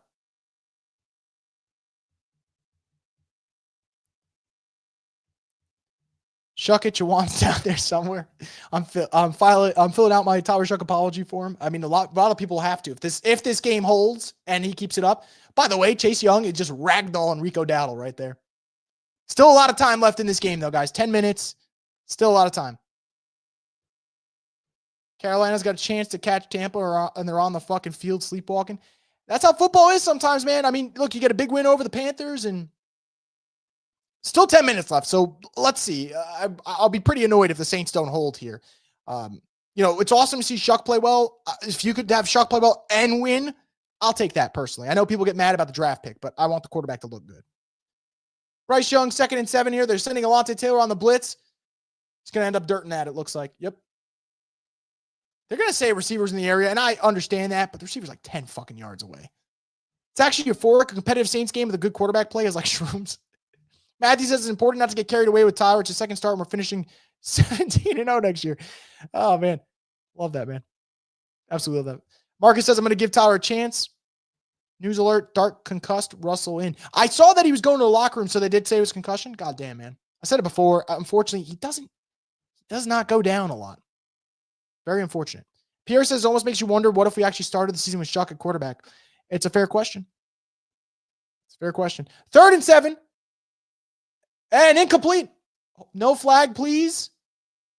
And no flag. Saints are going to get the... Oh, and there is a flag. Yep, see, that's why I waited. Watch it be like roughing the passer, some nonsense. Oh, wait, no, it might be on the Panthers. Let's see. Please be on Carolina, or are they moving forward? Now they're saying roughing the passer. Downside of not having my audio in, so I can do this. What do we got here as the call on the field? DeMario's stating his case. We'll see what's going on. The ref's going to be like, I ain't hearing any of that shit. You're getting flagged. Seems to be on the Saints since the, roughing the passer. 2nd of the game, by the way. 2nd of the game. Let's see the replay.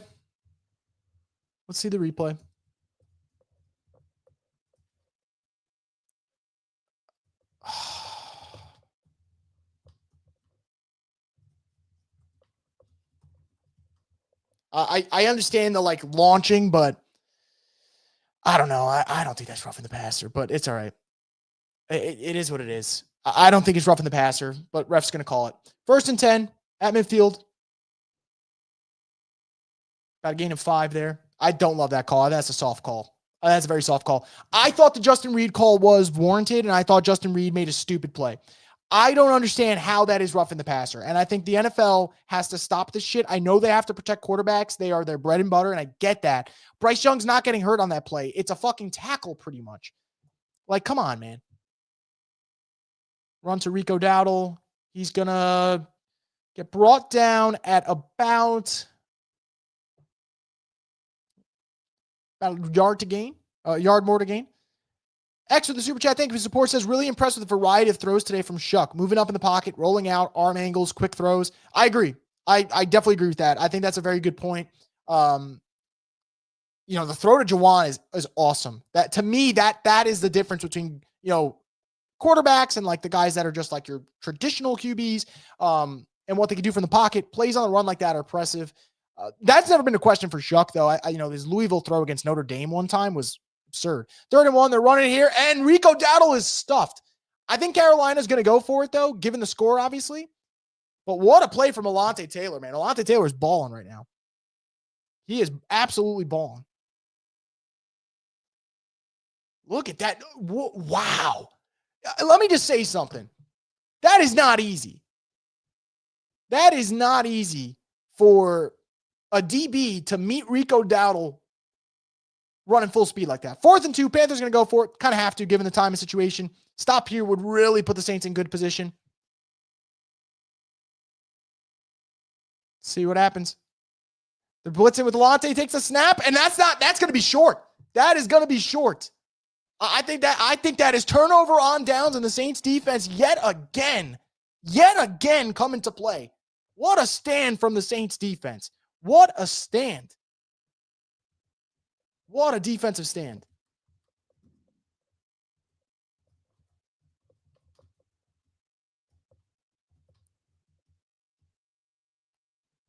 Unbelievable, man. Yeah, I don't see how that's a first down at all. Ball's not by the line to gain. Sorry, Chuba Hubbard. Get your ass to the bench. That is gonna be a turnover on downs.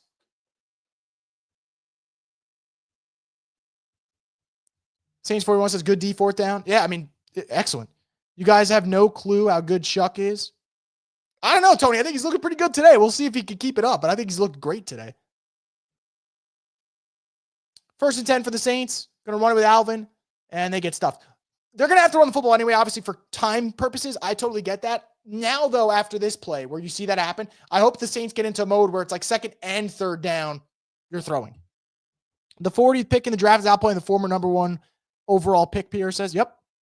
Alante says Sauce Gardner over me. Am I supposed to read that in like a Jimmy Butler voice? That's what I'm thinking, right? Hel Mendoza? Let me know if I'm wrong, though. Moonfish says, great game from Alante. Happy he's a Saint. Alante's been awesome, man. Alante has truly been awesome. Honestly, outside of, Tyler Shough's obviously been great. So was Jawan. Honestly, Alante might be the player of the game. Outside of Shough, obviously, usually give it to the quarterback. 2nd down, they're running it. And pretty decent hole for Alvin to get through. Gets a good gain. Should be about 3rd and 6, I believe. We'll see where they spot it.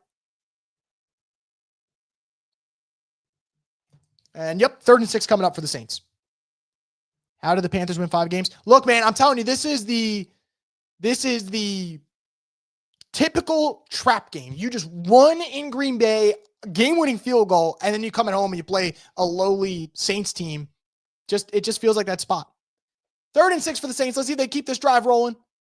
Would be huge for their chances of winning this game to get off stay on the field, excuse me. Panthers sending 4. Shough's going to throw it. Olave. What a snag from Olave. Holy shit. Oh, there's a flag. I wonder if that's on the DB, though. Olave was getting, for lack of a better word, harassed by the DB there. Holy crap. What a catch from Chris Olave. What a catch.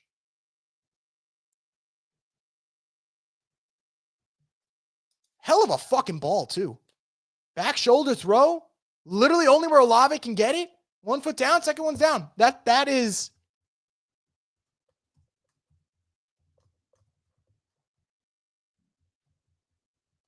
Look at that reaction from Shough, man. How can you not like the way this kid's playing right now? Look at Olave. Extend that, man. And I haven't said that in a while, but Perp fan says, should we pay Olave? Depends what the number is. Olave's a dog, though. Look at 5 catches, 103, and a touchdown. That's a wide receiver 1 stat line today. Absolutely a wide receiver 1 stat line today. Moonfish says, good God, Olave finally got a quarterback. X says, what a throw, what a catch. Absolutely. That ball was exactly where it needed to be. New set of downs for the Saints. Going to run it here with Alvin. Alvin's going to gain about 3 yards. 2 yards, excuse me. 2nd and 8 coming up for the Saints. Inside Carolina territory. Touchdown here would end the game, if we're being quite honest.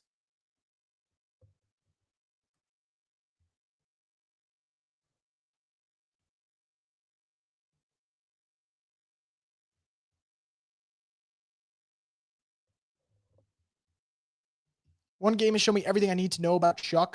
There is something there. There's something there. I don't know if it's going to work, but I have not been this excited about the Saints in a long time.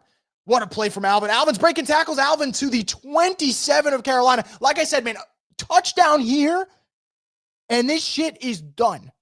So I know the Saints are probably going to want to run the football, and I get it. They should. But a touchdown here in this game could be curtains, and the Saints could get their 2nd win of the season.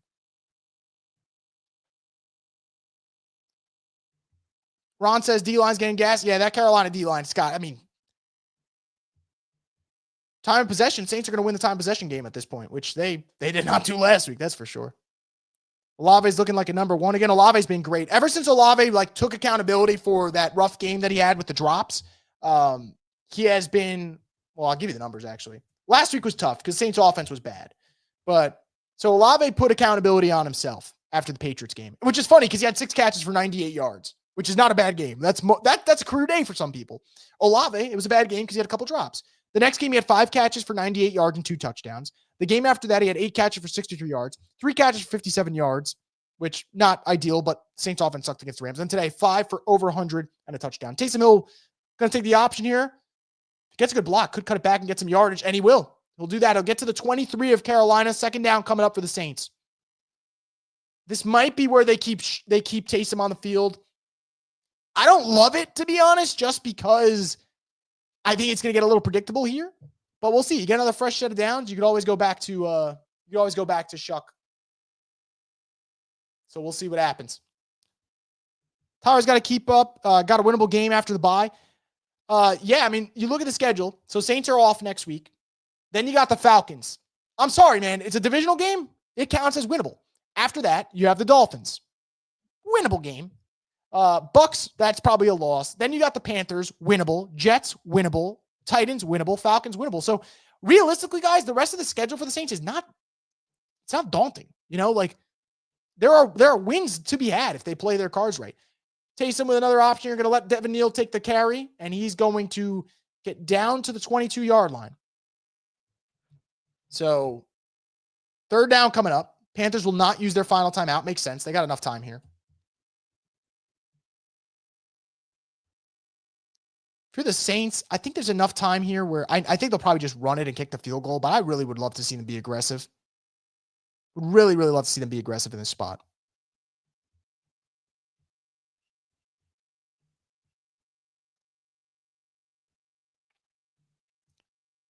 But what a day so far for Tyler Shough. Just sucks that he's on the bench right now. It's like, because you want to see the rookie out there, but go more Taysom.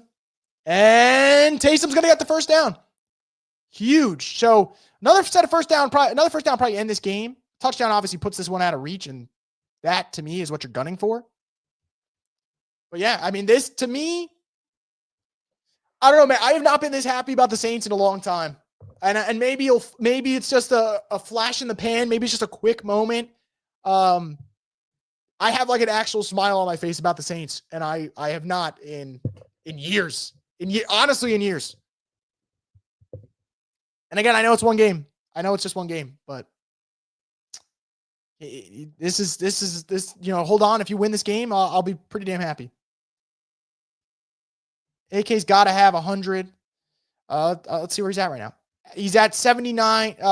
He's at over 100 scrimmage yards. So good bounce back game from him. Taysom's still in at quarterback. He's going to run the same play. And I kind of get it. I mean, until they stop it, if you're the Saints, you got no reason to switch up.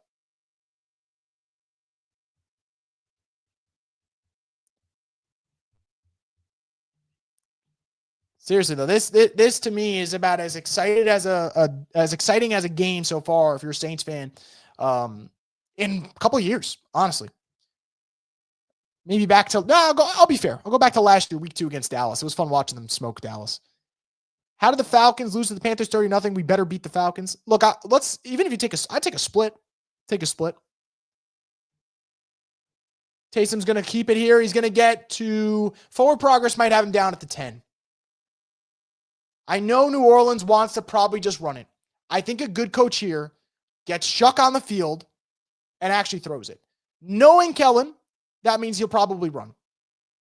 But I think a good coach here would just go for the jugular here and call it. But they're going to go for a run. And it's funny, though. Taysom it's like he's like the relief pitcher in the game right now, just trying to get like the final 3 outs, which in this case, you're just looking for the first down. Because a first down here would ice it.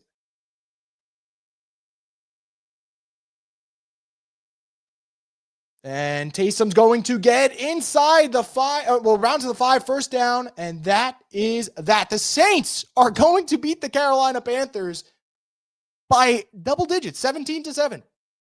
That's it. That's the time's done. You could victory formation this shit.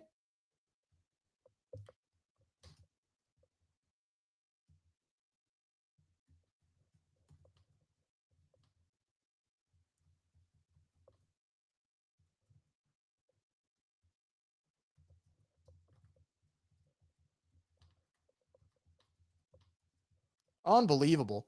Holy shit, man. So I had a weird feeling the Saints could win today. I wasn't sure if they'd actually pull it out, though. Because truthfully, I wasn't sure what to expect from the offense. And quite frankly, I'm still a little unsure of what to expect from the offense. But this is one of those wins that I don't know, man. You got to be excited about. Got to be excited about this win. What a performance from the Saints. And it's going to be nice to see them in victory formation. Jerry G said we won. Hell yeah, Jerry. Hell yeah, Jerry. Ron says Chuck chomping at the bit. He looked like he was dying to get in there. He was looking like dying to get up back on the field. You love it, though.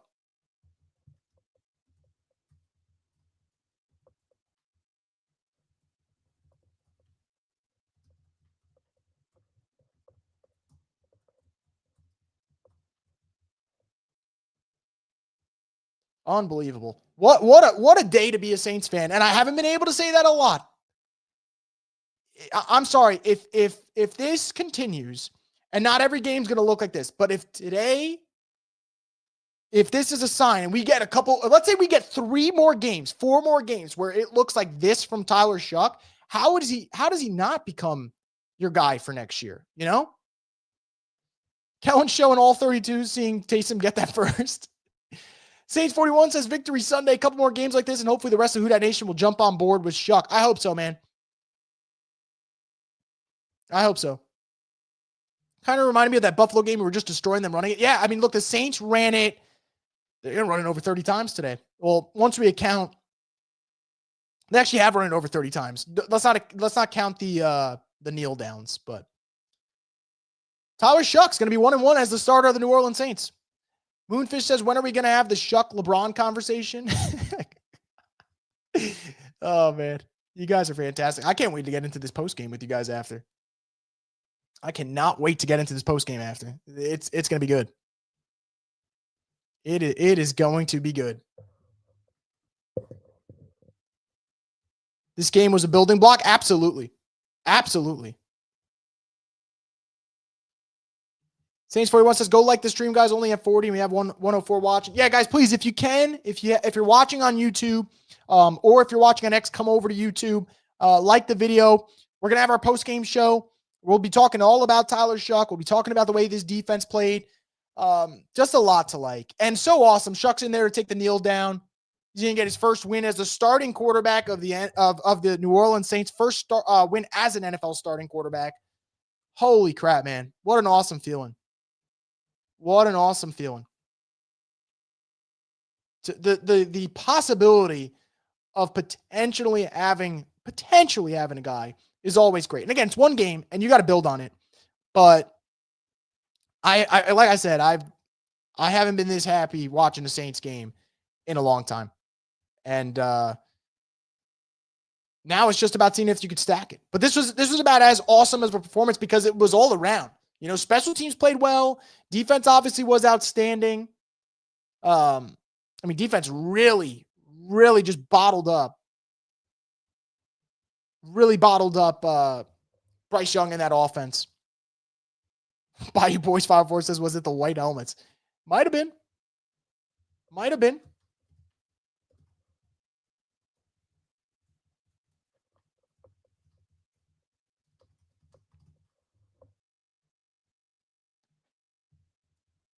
Seriously, though, that to me, perfect way to go into the bye. Saints aren't going to lose next week either. Well, they got a bye week, but you know what I mean. Wow, man. I actually like this. To me is a great day. Great day to be a Saints fan. Great day to be a Saints fan. Blair says, Staley, take a bow. Well done. Just awesome, man. New Orleans Saints first win with a rookie quarterback and head coach duo in franchise history. Ron says, thanks for the stream. No problem, Ron. We're going to be here for post-game live stream. So if anyone wants to talk Saints, we're going to keep it going in a couple of minutes. I'll let you guys know when we get into our post-game. Just going to get a couple of things set here, and then we will get into the post-game. But wow, just wow. I mean, you had 4 key players for the Saints stepping up today, and I'll talk about them in our post-game. What a Sunday. And by the way, you got the Patriots still beating the Bucs right now. 2 minutes left in that game. I mean, you could have a day where the Saints win and the whole NFC South loses. And no, that doesn't change the division standings in terms of the Saints being a playoff team this year. Obviously, that'd be ludicrous to talk about. But in the moment, imagine everyone else losing and you're feeling like, oh, we might have a quarterback. We'll see. It's one game, but wow, did Tyler Shough look good. 19 of 27, 282, and 2 yards.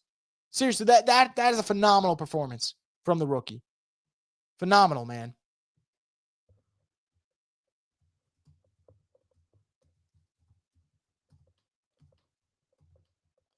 And by the way, the Saints have played 2 teams that are 500 or better in that 2-game stretch so far with Shough, which, just to throw that in there too, Players saying Dolphins winning 2 doesn't hurt the pick either. No, it doesn't at all. And I think the Browns are playing the Jets, and the Jets are winning that one. So honestly, there's a chance today where the Saints win, Tyler Shough looks good, and their status for the draft still is in pretty good shape. And if that ain't a fucking win, then I don't know what is. Because the best thing for the Saints would be Tyler Shough looks like a dude, and they get a haul for like one of their draft picks, and they're able to just make a big move and go add a bunch of maybe a first-round pick for this year's draft, next year's draft, whatever, and really load up on draft assets. To me, that would be the best possible thing. All right, so let's just get a couple more things situated, and then we will get into our post-game live stream. But yeah, man, best that I've felt as a Saints fan, and just a good time. Just a good time all around. So let's get into it. We'll start our post-game live stream in 30 seconds. Hope you guys stay tuned. Let's get into it.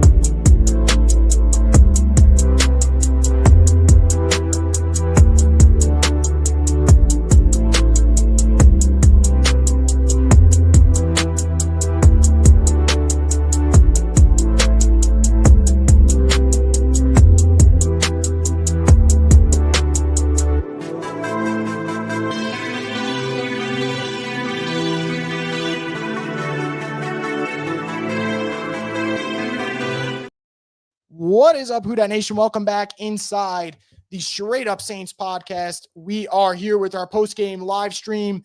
And again, I'm going to sound like a broken record today. I genuinely apologize, but this is the best way the Saints could have possibly won today. The defense steps up. Chris Olave looks like a wide receiver 1, and Tyler Shough looks like a legitimate quarterback for this team. And again, it is one game, and it could change in an instant.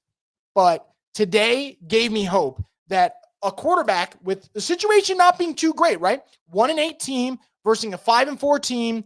You traded away Rashid Shaheed. Your offensive line is banged up. Your right tackle in Tali Fuaga's out.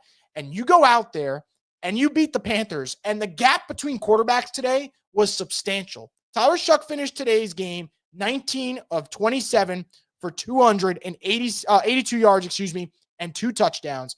Bryce Young, on the other hand, had 124 yards, a really bad pick, and just looked out of sorts the entire game. And again, it's one start. The Saints have so much work to do to feel good about this franchise and where they're heading. But today was maybe the start of that Tyler Shough era. And the Saints are now 1-1 with him as the starter. And God, man, he did some things. Throwing on the run, the deep shot to Olave, taking a couple of hits under pressure. I don't know if it's going to always be like this. It probably won't, but these are the signs of a quarterback who could be potentially your starter for a couple of years, several years. We'll see how it goes. So really impressed with what the Saints did today at the quarterback spot. I'm really impressed with what Juwan Johnson and Chris Olave did. They were the primary targets for Shough. Obviously, Olave went over 100 yards and a touchdown. Juwan Johnson, 92 yards and a touchdown. He was sensational for the Saints. His best game in the black and gold, no question about it. Alvin Kamara looked like Alvin Kamara today, over 100 yards from scrimmage. And I thought Alvin looked kind of washed the last couple of days, honestly. And to be honest, look, there's some things that still don't work. Running him up the middle is just not my cup of tea. But the screen passes to him, getting him out wide, the RPOs, that looked to be a really good thing for the New Orleans Saints. So for anyone that is going to talk about draft status, stuff like that, we could discuss. There's nothing wrong with it. If you are upset today that the Saints don't own the number 1 pick by the end of the day, All I'm going to tell you is you lost the plot. Because, yeah, it's nice to have a top pick, and the Saints are going to have one anyway. This team is not going to just rattle off like 6 straight wins. It's not going to happen. But what matters is that the Saints finish this season feeling like they have a quarterback. And again, it is only one game.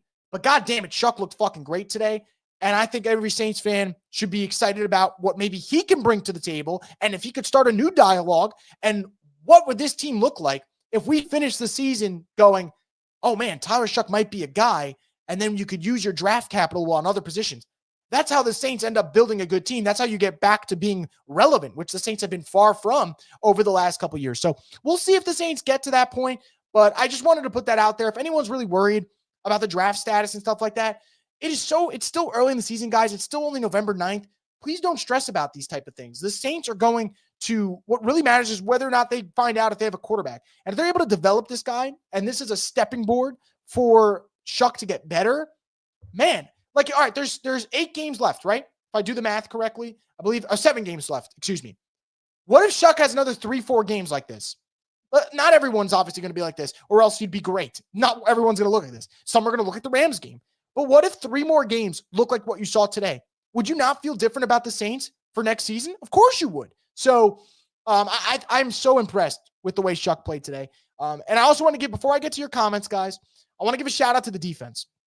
What they did today was so impressive in terms of stopping a Panthers offense that wants to be run first. Rico Dowdle had 2.9 yards per carry. That was not the case most of this season. And if anything, if you look at Rico Dowdle's numbers, last several games coming into this one, 9 yards a carry against the Dolphins, which is disgusting. He had over 200 rushing yards. 6 yards a carry against the Cowboys. 4.6 against the Jets. 6.8 against the Bills. 5.2 against the Packers. 2.9 yards a carry against the Saints defense. Saints defense came to play. Alontae Taylor, he was in trade talks. I mentioned Saints should trade him. He comes out today, has a crucial sack, has a huge interception that really just flipped momentum in the Saints' favor and kind of put the game on ice after. He was electric for the New Orleans Saints. So I thought he was great. Cam Jordan looked great. Demario Davis, that was the best game he's had in maybe 2 seasons. Honestly, Demario Davis looked great today. And obviously Chase Young continues to do what he's doing. I thought Kool-Aid McKinstry was pretty good too. You know, Ted McMillan played, worried about whether or not the Saints secondary would be able to hold against this Panthers team.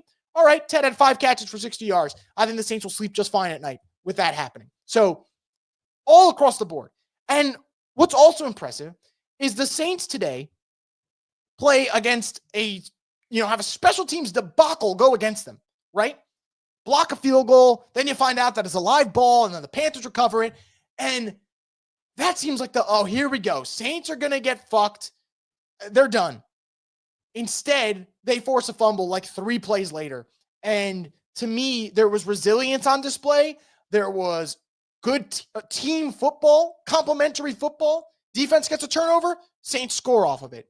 You know, like that to me is important. And look, it wasn't all perfect today. I think Kellen Moore was maybe a little too reliant on Taysom Hill. I think Kellen Moore still has questionable decisions, okay, in terms of whether or not they have a coach willing to go for it on 4th down and make the tough calls. A coach that knows what he wants to do when he gets in the red zone. Maybe the plan's not great. But the Saints won today. Brandon Staley was excellent with what he did with the defense, and they won all 3 phases, genuinely. They genuinely won all 3 phases. And this could be a flash in the pan. Saints could lose every game for the rest of the season. Who the fuck knows? I don't know how this is going to play out. I just know today, this is the best win the Saints have had since last year when they beat the Dallas Cowboys. Because when the Saints beat the Giants earlier this year, the Giants had 5 turnovers. Some of them were ridiculous. Like, they just dropped the football on their own merit. And it just made no sense to me. And instead, the Saints today forced the issue. They were the better team. They put the Panthers in those spots as opposed to when the Giants just coughed it up. So Saints were outstanding today. This is the best I have felt about this team in a long time. And it's not about thinking that they're going to start rattling off wins. It's the fact that if Shough can start looking like this, you look at the schedule, right? If you just look at the schedule right now for New Orleans, they have a lot of games that look pretty favorable, okay? The Saints schedule for the rest of the season is Falcons twice, Panthers again, Jets, Dolphins, Titans, and the Buccaneers. The Bucs one's tough. I'll give them that. Although the defense came to play last time.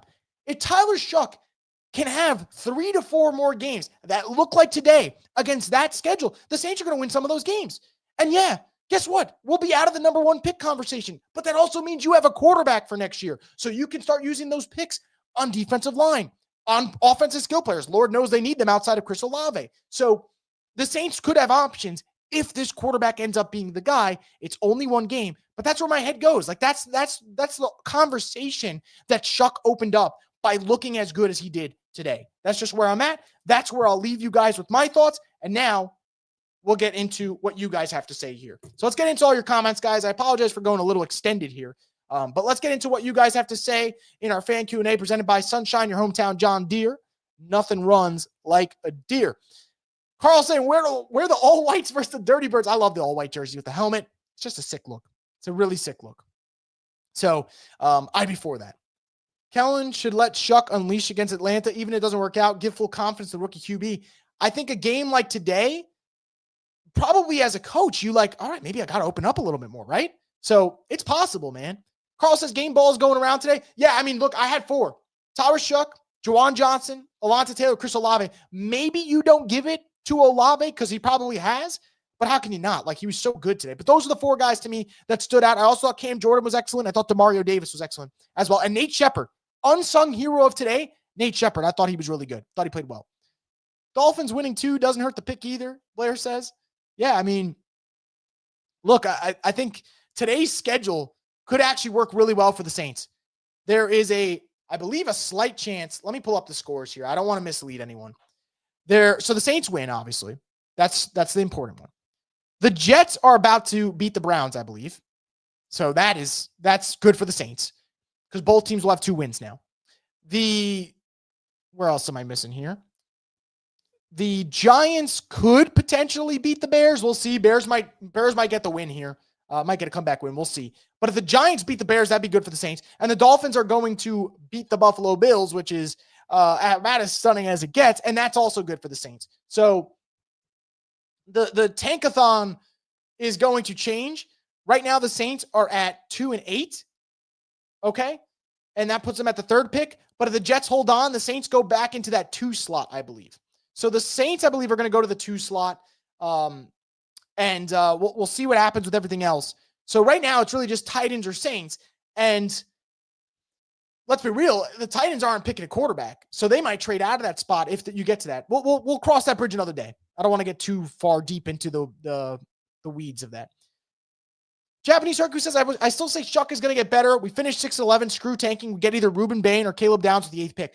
I would be like, guys, truthfully, if you told me the Saints finished this season winning 4 out of their last, they win 5 out of their last, what the fuck is the math here? 5 out of their last 8 games, which I don't think they're going to do, but let's say they did, right? Because that would get them to 6-11. And they have a quarterback. I don't care where the fuck the draft pick is. Truthfully, I don't. Like, to me, that's what would matter. And then I would start to think like, okay, I know Banks and Fuaga are guys. I know Olave's a dude. Now I got to build everything else around that quarterback because I feel like he's got the tackles and he's got a wide receiver. I got to put more together. So, and Lord, if you have a good pick and you have the quarterback, you could trade and accumulate some more picks, you know? Trey Gibbs says, let's fucking go. WhoDat, baby. Xavier says, love the Penning trade more after today. O-line looked decent. Yeah. Half-Life says, are you going to continue to live stream the rest of the season? Like, is this thing going to stay on for the next 7 days straight, or will we be doing this for every game? Because if the answer is, will we be doing the full live streams for every game? The answer is yes. I think this is just the new way we're going to go. I just hope I don't lose my voice during these things because we have been recording for 3 hours, and I start to feel it in my lungs. About this hour is where I really start to feel it, and yeah, it is starting to get a little heavy in the chest. But sorry, I'm looking over at Red Zone. Bears just scored, so we'll see if the Giants could come back here, but we'll see what happens there. But yeah, in terms of live stream rest of the season, we'll be doing this format. Maybe I'll tweak some things in terms of my setup. Maybe I'll change the backdrop and whatever, but in terms of doing the whole game, we'll be here. Ron says, as long as we see improvement, I'm happy. Totally agree, Ron. Kendall says, it's one game, but I was impressed with Shough. This is our best game played on both sides of the ball. I want us to pick in the top 10 and get a great edge. Could you imagine putting Arvell Reese with Chase Young? I mean, that'd be awesome, in my opinion. So we'll see, man. We'll see. I'm just really, really pleased with the way this team played today. And I'll be honest, defense actually balled out, man. They balled out. So shout out to this to the way this team played on defense. I think defense actually had more good games than bad over the last couple of weeks. Anthony says, let's hear those Tyler sucks comments. Look, man, I know a lot of people wanted to go at this dude, and I don't understand why. I don't understand why. We should root for whoever the quarterback is, you know? Shuck's in. He looked great today. Everyone get behind the dude.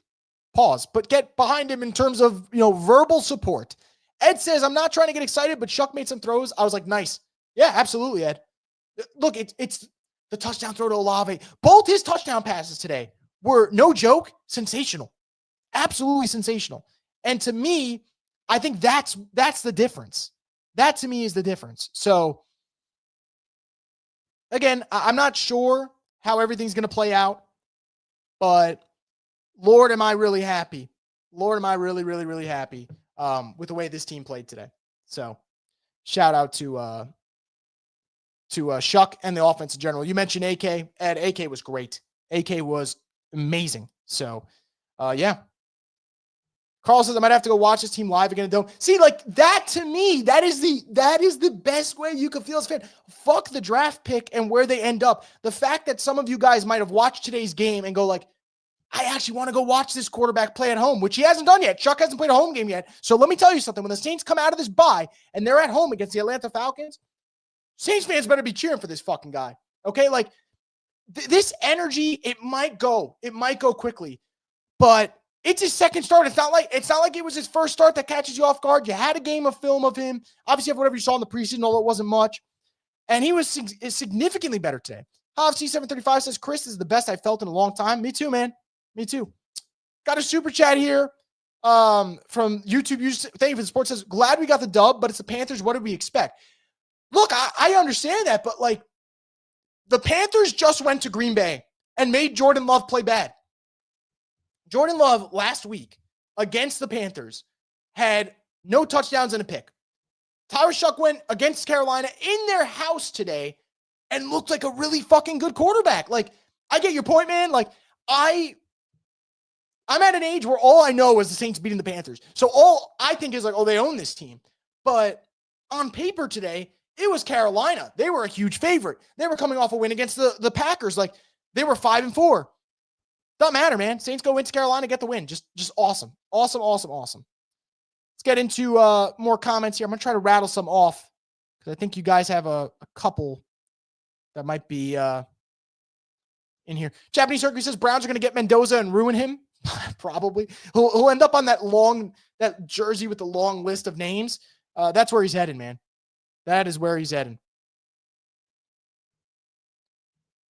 He had some wow throws and had multiple touchdowns, and he won. That pass a lot. It was awesome. It was awesome. The minute I finish this live stream, I'm going on Twitter and I'm reposting that fucking touchdown. That thing was awesome. Braden says maybe Trevor Penning was the problem. Ed says Brandon Staley's defense looked really good today. They did. April says that was a different team today. That was football. That was team football. That's what it's supposed to look like. Complementary football all the way. When the defense stepped up, the offense capitalized. You have the special teams block. It ends up not going their way because of a freaking penalty. Because of a call you never hear ever. And the defense says, "Hey, we got your back. Let's go force this fumble." They do that. To me, that's what a team's supposed to look like. And I know the score doesn't look pretty. 17-7 is about as ugly as it gets. But I don't care. That was, to me, that was hard fought football. We need more creativity on the first down. It's always AK up the middle. I agree with that. And AK looked like he had some juice today. So, man, I am so impressed with his performance as well. So impressed. Because, a week ago, I was ready to say Alvin was washed. I probably did say he was washed. And today he looked like old Alvin at times. So shout out to 41. You people like me will take him for granted for certain things and want to give him his props. D23 says it's the most optimistic I felt about the quarterback position in a while. Shough showed some really nice things, showed some good accuracy, decisiveness, and confidence leading the offense. I mean, yeah, fair enough. I can't debate that. I can't debate that at all. I mean, look, to me, the biggest question is whether or not he'd be able to play well against the pass rush. Okay. That's been a big thing. And under pressure, that was the big knock on him coming out of college. Oh, he makes panic throws, all that. I don't know. I didn't see that today. In fact, there was a throw that he made where he was going to get lit up, and he still threw it. He still threw it to Olave, and it was a great throw. It was a dime, got them the first down, and I don't know. I thought he was impressive, man. Thought he was really, really impressive. If Jets are going to win, do we retain that number one pick? So the Jets won. Here's the picture right now. Right now, the Titans have the number one pick at 1-8. The Saints would own the number two pick at 2-8. So there you go, guys. The Saints win.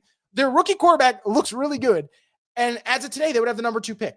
So to me, I would sign up for that all day. I would even sign up for, look, they could still win a couple more games here and still be picking top 5 anyway.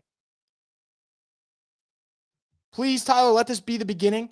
I hope so. I hope this is the beginning of the Tyler Shough era, not a really fun start that we were all excited for, and it just went, by the wayside. That would be really unfortunate, This felt like the right time for Shough to look good too. Just before the bye week, give him 2 weeks to prepare for the Falcons. Yeah, absolutely. WhoDat Chasing 09 says, let's go. I've been campaigning for Shough since the preseason. I was tired of all the doubters and BS talkers. WhoDat, baby, great game all around. Yep. Trey Gift says, Bucks L, did that go final? Guessing that went final. Hell of a win for the Patriots if that's the case. 28-23. Pats are now 8-2, I think. Yeah, 8-2, and the Bills lost, so they got a comfy cushion now in that division. If Shough hits, then it's a win for Kellen Moore and his staff. Huge. I mean, because think about it. I think Nick Underhill reported this recently. He said they liked Shough so much that even if Dart was there at 40, they probably would have still gone Shough. And Darts look really good for the Giants. So if Shough hits, at least you feel like the guy who is making the decisions on offense knows what he's doing. And again, I still have questions about Kellen Moore. I ripped him a lot today, and I'll continue to bring up those questions about his play calling. But in terms of, maybe quarterback evaluating, if Shough ends up being a good pick, what a treat that is, and what a skill that would be to have. So we'll see what happens, but definitely feeling good about this. The Dreams End says it's just nice to win one. Absolutely. It is. Leroy with a super chat. Dable's gone. LMAO. Dable for Saints 2026. JK. Yeah, I think, look, I said this earlier at the beginning of the live stream. There's a lot of chatter going around in New York that Dable was supposed to be fired after they blew the Broncos game and didn't get fired for some reason. They just blew the Bears game today. It might be curtains for him. It's the way they lost too, right? You blow another lead and your quarterback gets concussed. And to be quite honest, anyone who's watched the Giants play so far this year, they are not doing a good job protecting Jackson Dart. And he's not doing a good job protecting himself either. But you would think if you had an adult in the room, you'd have a conversation with said player, especially because of the quarterback. It's different for a wide receiver, right? Unfortunately for Chris Olave, a lot of concussions he suffered are like, what's he supposed to do? He's in the air and he just gets blasted. And I just don't know what he can physically do to get himself out of that situation, right? Quarterback, everything's at your discretion. So you're choosing not to slide. You're choosing to put yourself in harm's way. It's just tough. Ben says, I really want Caleb Downs. Ben, I totally agree with you, brother. I think the idea of Caleb Downs, give me Caleb Downs with Jonas Anchor in that secondary, or give me Arvell Reese with Chase Young on that D-line. I'm all in on getting an Ohio State player for this team. I think both those two defensive players are two of the best in the country. Look, there's a lot to talk about when you watch Ohio State, right? Like, it's fun to watch. It's fun to watch the way Julian Sain's been this year. It's fun to watch. It's fun to watch Jeremiah Smith because he is a dog. But that defense, to me, is what really impresses, and they've been great. Anthony says, Tyler won in his second start and almost threw for 300. Absolutely. Oh, yeah, he did. That deep pass to Olave for the touchdown and the back shoulder to Olave were both beautiful. That back shoulder was awesome. Awesome. Because not only do you get the throw, get a great catch, but the throw was perfect too. It's right where only Olave can get it. And obviously you have the penalty on top of it. So little added bonus. Leroy says, would Dable be a good coach for Tyler's growth? I'm going to go no. I think Dable is good at evaluating quarterbacks in terms of like skill-wise, I think Brian Daboll's management is abysmal. I think the Giants have lost a lot of games this year because their coaches know what the fuck they're doing. I'd look at Dallas week 2. I would look at the Giants game against the Saints. I would look at the Giants game against the Broncos in week 7. And I would look at today. There are 4 wins that the Giants don't have this year because their head coach isn't good. So while I do believe he is good at evaluating quarterbacks, no, I wouldn't want Brian Daboll anywhere near the Saints in any capacity. I think the guy is absolute trash when it comes to coaching. So that's where I'm at. Japanese Circle says Texans are about to upset the Jags after being down bad most of the day. Are they really? Wow. Are they really? Wow. And then the Vikings still technically are in it or no? How much time we got left on that? All right. Texans still got time on that and Vikings still have time. We'll see what happens. So we'll see how that plays out. Is there a good wide receiver we could get in the second round? I mean, look, if you want to talk about getting a wide receiver for the Saints team, guys that I would look at personally that I've been really impressed with, for maybe second round. I don't know. Does Chris Bell make it to second round? If not, I like Elijah Surratt from Indiana. I think he's a really good playmaker, big wide receiver too. The guy that I love the most is Carnell Tate. I know everyone likes Jordan Tyson. He's awesome, but like Carnell Tate's my dude, but the Saints aren't gonna be able to take him. Like he's going to go in the first round, but he won't go when the Saints are picking most likely, but that's my guy. Cliff says Joe Shane should be out on his ass after this season too. I agree. I'm a big believer in if you're going to fire like the coach, fire the GM that came in with him. But we'll see what happens. We'll see if the Giants decide to go different. Moonfish says, let's fucking go. These live streams are fun, dude. Thank you, man. I really appreciate it. I really appreciate it. We're going to try to keep it going. We're not going to try. We're going to keep it going. I'll try to do different things in terms of maybe how it looks and all that. Maybe we'll make some tweaks and stuff, but we'll definitely keep these live streams rolling for you guys. Moonfish says, Arvell Reese and Chase Young. I'm a fail. No nut November. Man, ballsy. But I don't hate the comment. I mean, that's not going to be me. I would be excited though. That throw he made when Olave made the one-hand catch, probably his best throw of the game, to be quite honest. That's the 5-4 Super Bowl aspiring Panthers we just beat. Ego Trip says, WhoDat still not on the Shough train. I mean, that's fine, but let me just tell you something. If they beat the Falcons, you can't get on. The train would have left the station already. So it's fine. Look, I'm fine with everyone having patience, right? It's good to have patience with things, and it's important. I think you can do both. You can be cautiously optimistic, but like also let the fan in you be super excited about what could potentially happen. So yeah, I don't know, man. That's just where I'm at. That's where I'm at as a fan. Blair says 2 weeks of Falcons hate. I'm super happy about this. Yeah. And that game means, I mean, it's going to mean something anyway, but there's a little added juice it did. Like I want to see Tyler Shough outperform Michael Penix and then be excited about it. And that's not going to be an easy game, by the way, because although the Falcons have been losing games, they have been, in terms of playing, I don't want to play up to their competition because Saints would technically be playing down to your competition. They've been in about most of these games, right? Leroy says, where's the champagne? Chris LL Falcons next. Look, if they beat Atlanta, maybe we'll have a couple drinks on the live stream. Maybe we will. Honestly, maybe I'll just change that anyway and start doing it just for fun. Because this team today gave me something to drink about in terms of celebration. Usually it's something to drink about in terms of drinking away your sorrows. Today it's just being like, hey, gonna have a beer after this and kick my feet up on the couch and relax, you know? If Shough proves himself, I'm perfectly okay with having a worse pick. Absolutely. Like to me, guys, that is it. That is it. Like if Shough looks like a QB that you can rely on, I don't care if they fell from pick 1 to pick 5. I really don't. Like that to me is what matters. This was probably the best 17-point offensive performance I've probably ever seen. You know, it sounds funny, like reading that comment, but you're not wrong. Like it does feel like that, man. It really does. The increase of Hill in the game plan was kick-ass. Late in the game, it made all the sense in the world. I still don't love first down, second down using Taysom, and then it's like 3rd and 6 and you rush Shough in. I'm not a fan of that. But late in the game, Panthers D-line was beat down. And yeah, you put Taysom in there and you just kind of just let him run out the clock, which is what he did. WhoDat 712 says, my only regret about going to the Dome against the Falcons is that I won't be here in this live stream. It's all right, man. I hope you have a great time at the Dome. The Dome's an awesome place. And I think Could be wrong. I think there's going to be a little bit, call me delusional. I know this team is not good record-wise. Coming off a win like this against the Falcons after the bye week, there should be a little bit of energy in that dome, right? You feel like, hey, what if our quarterback is good? What if?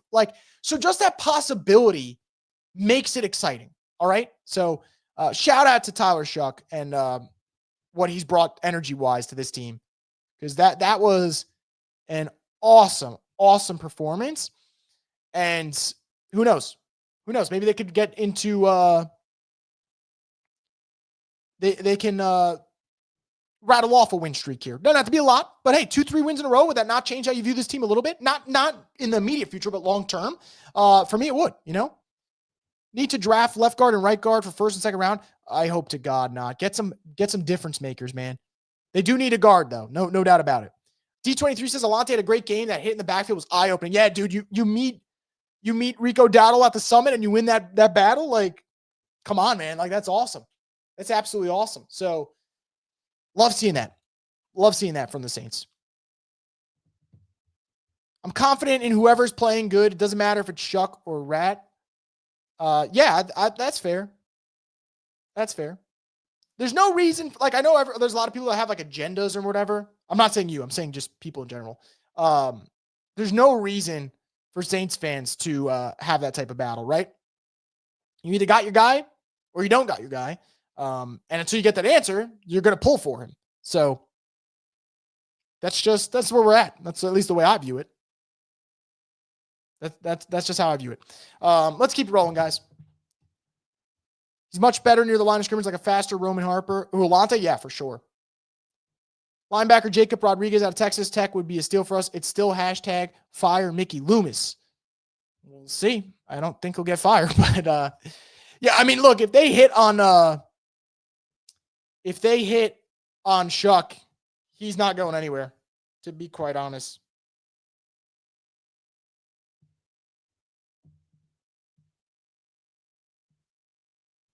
So we'll see.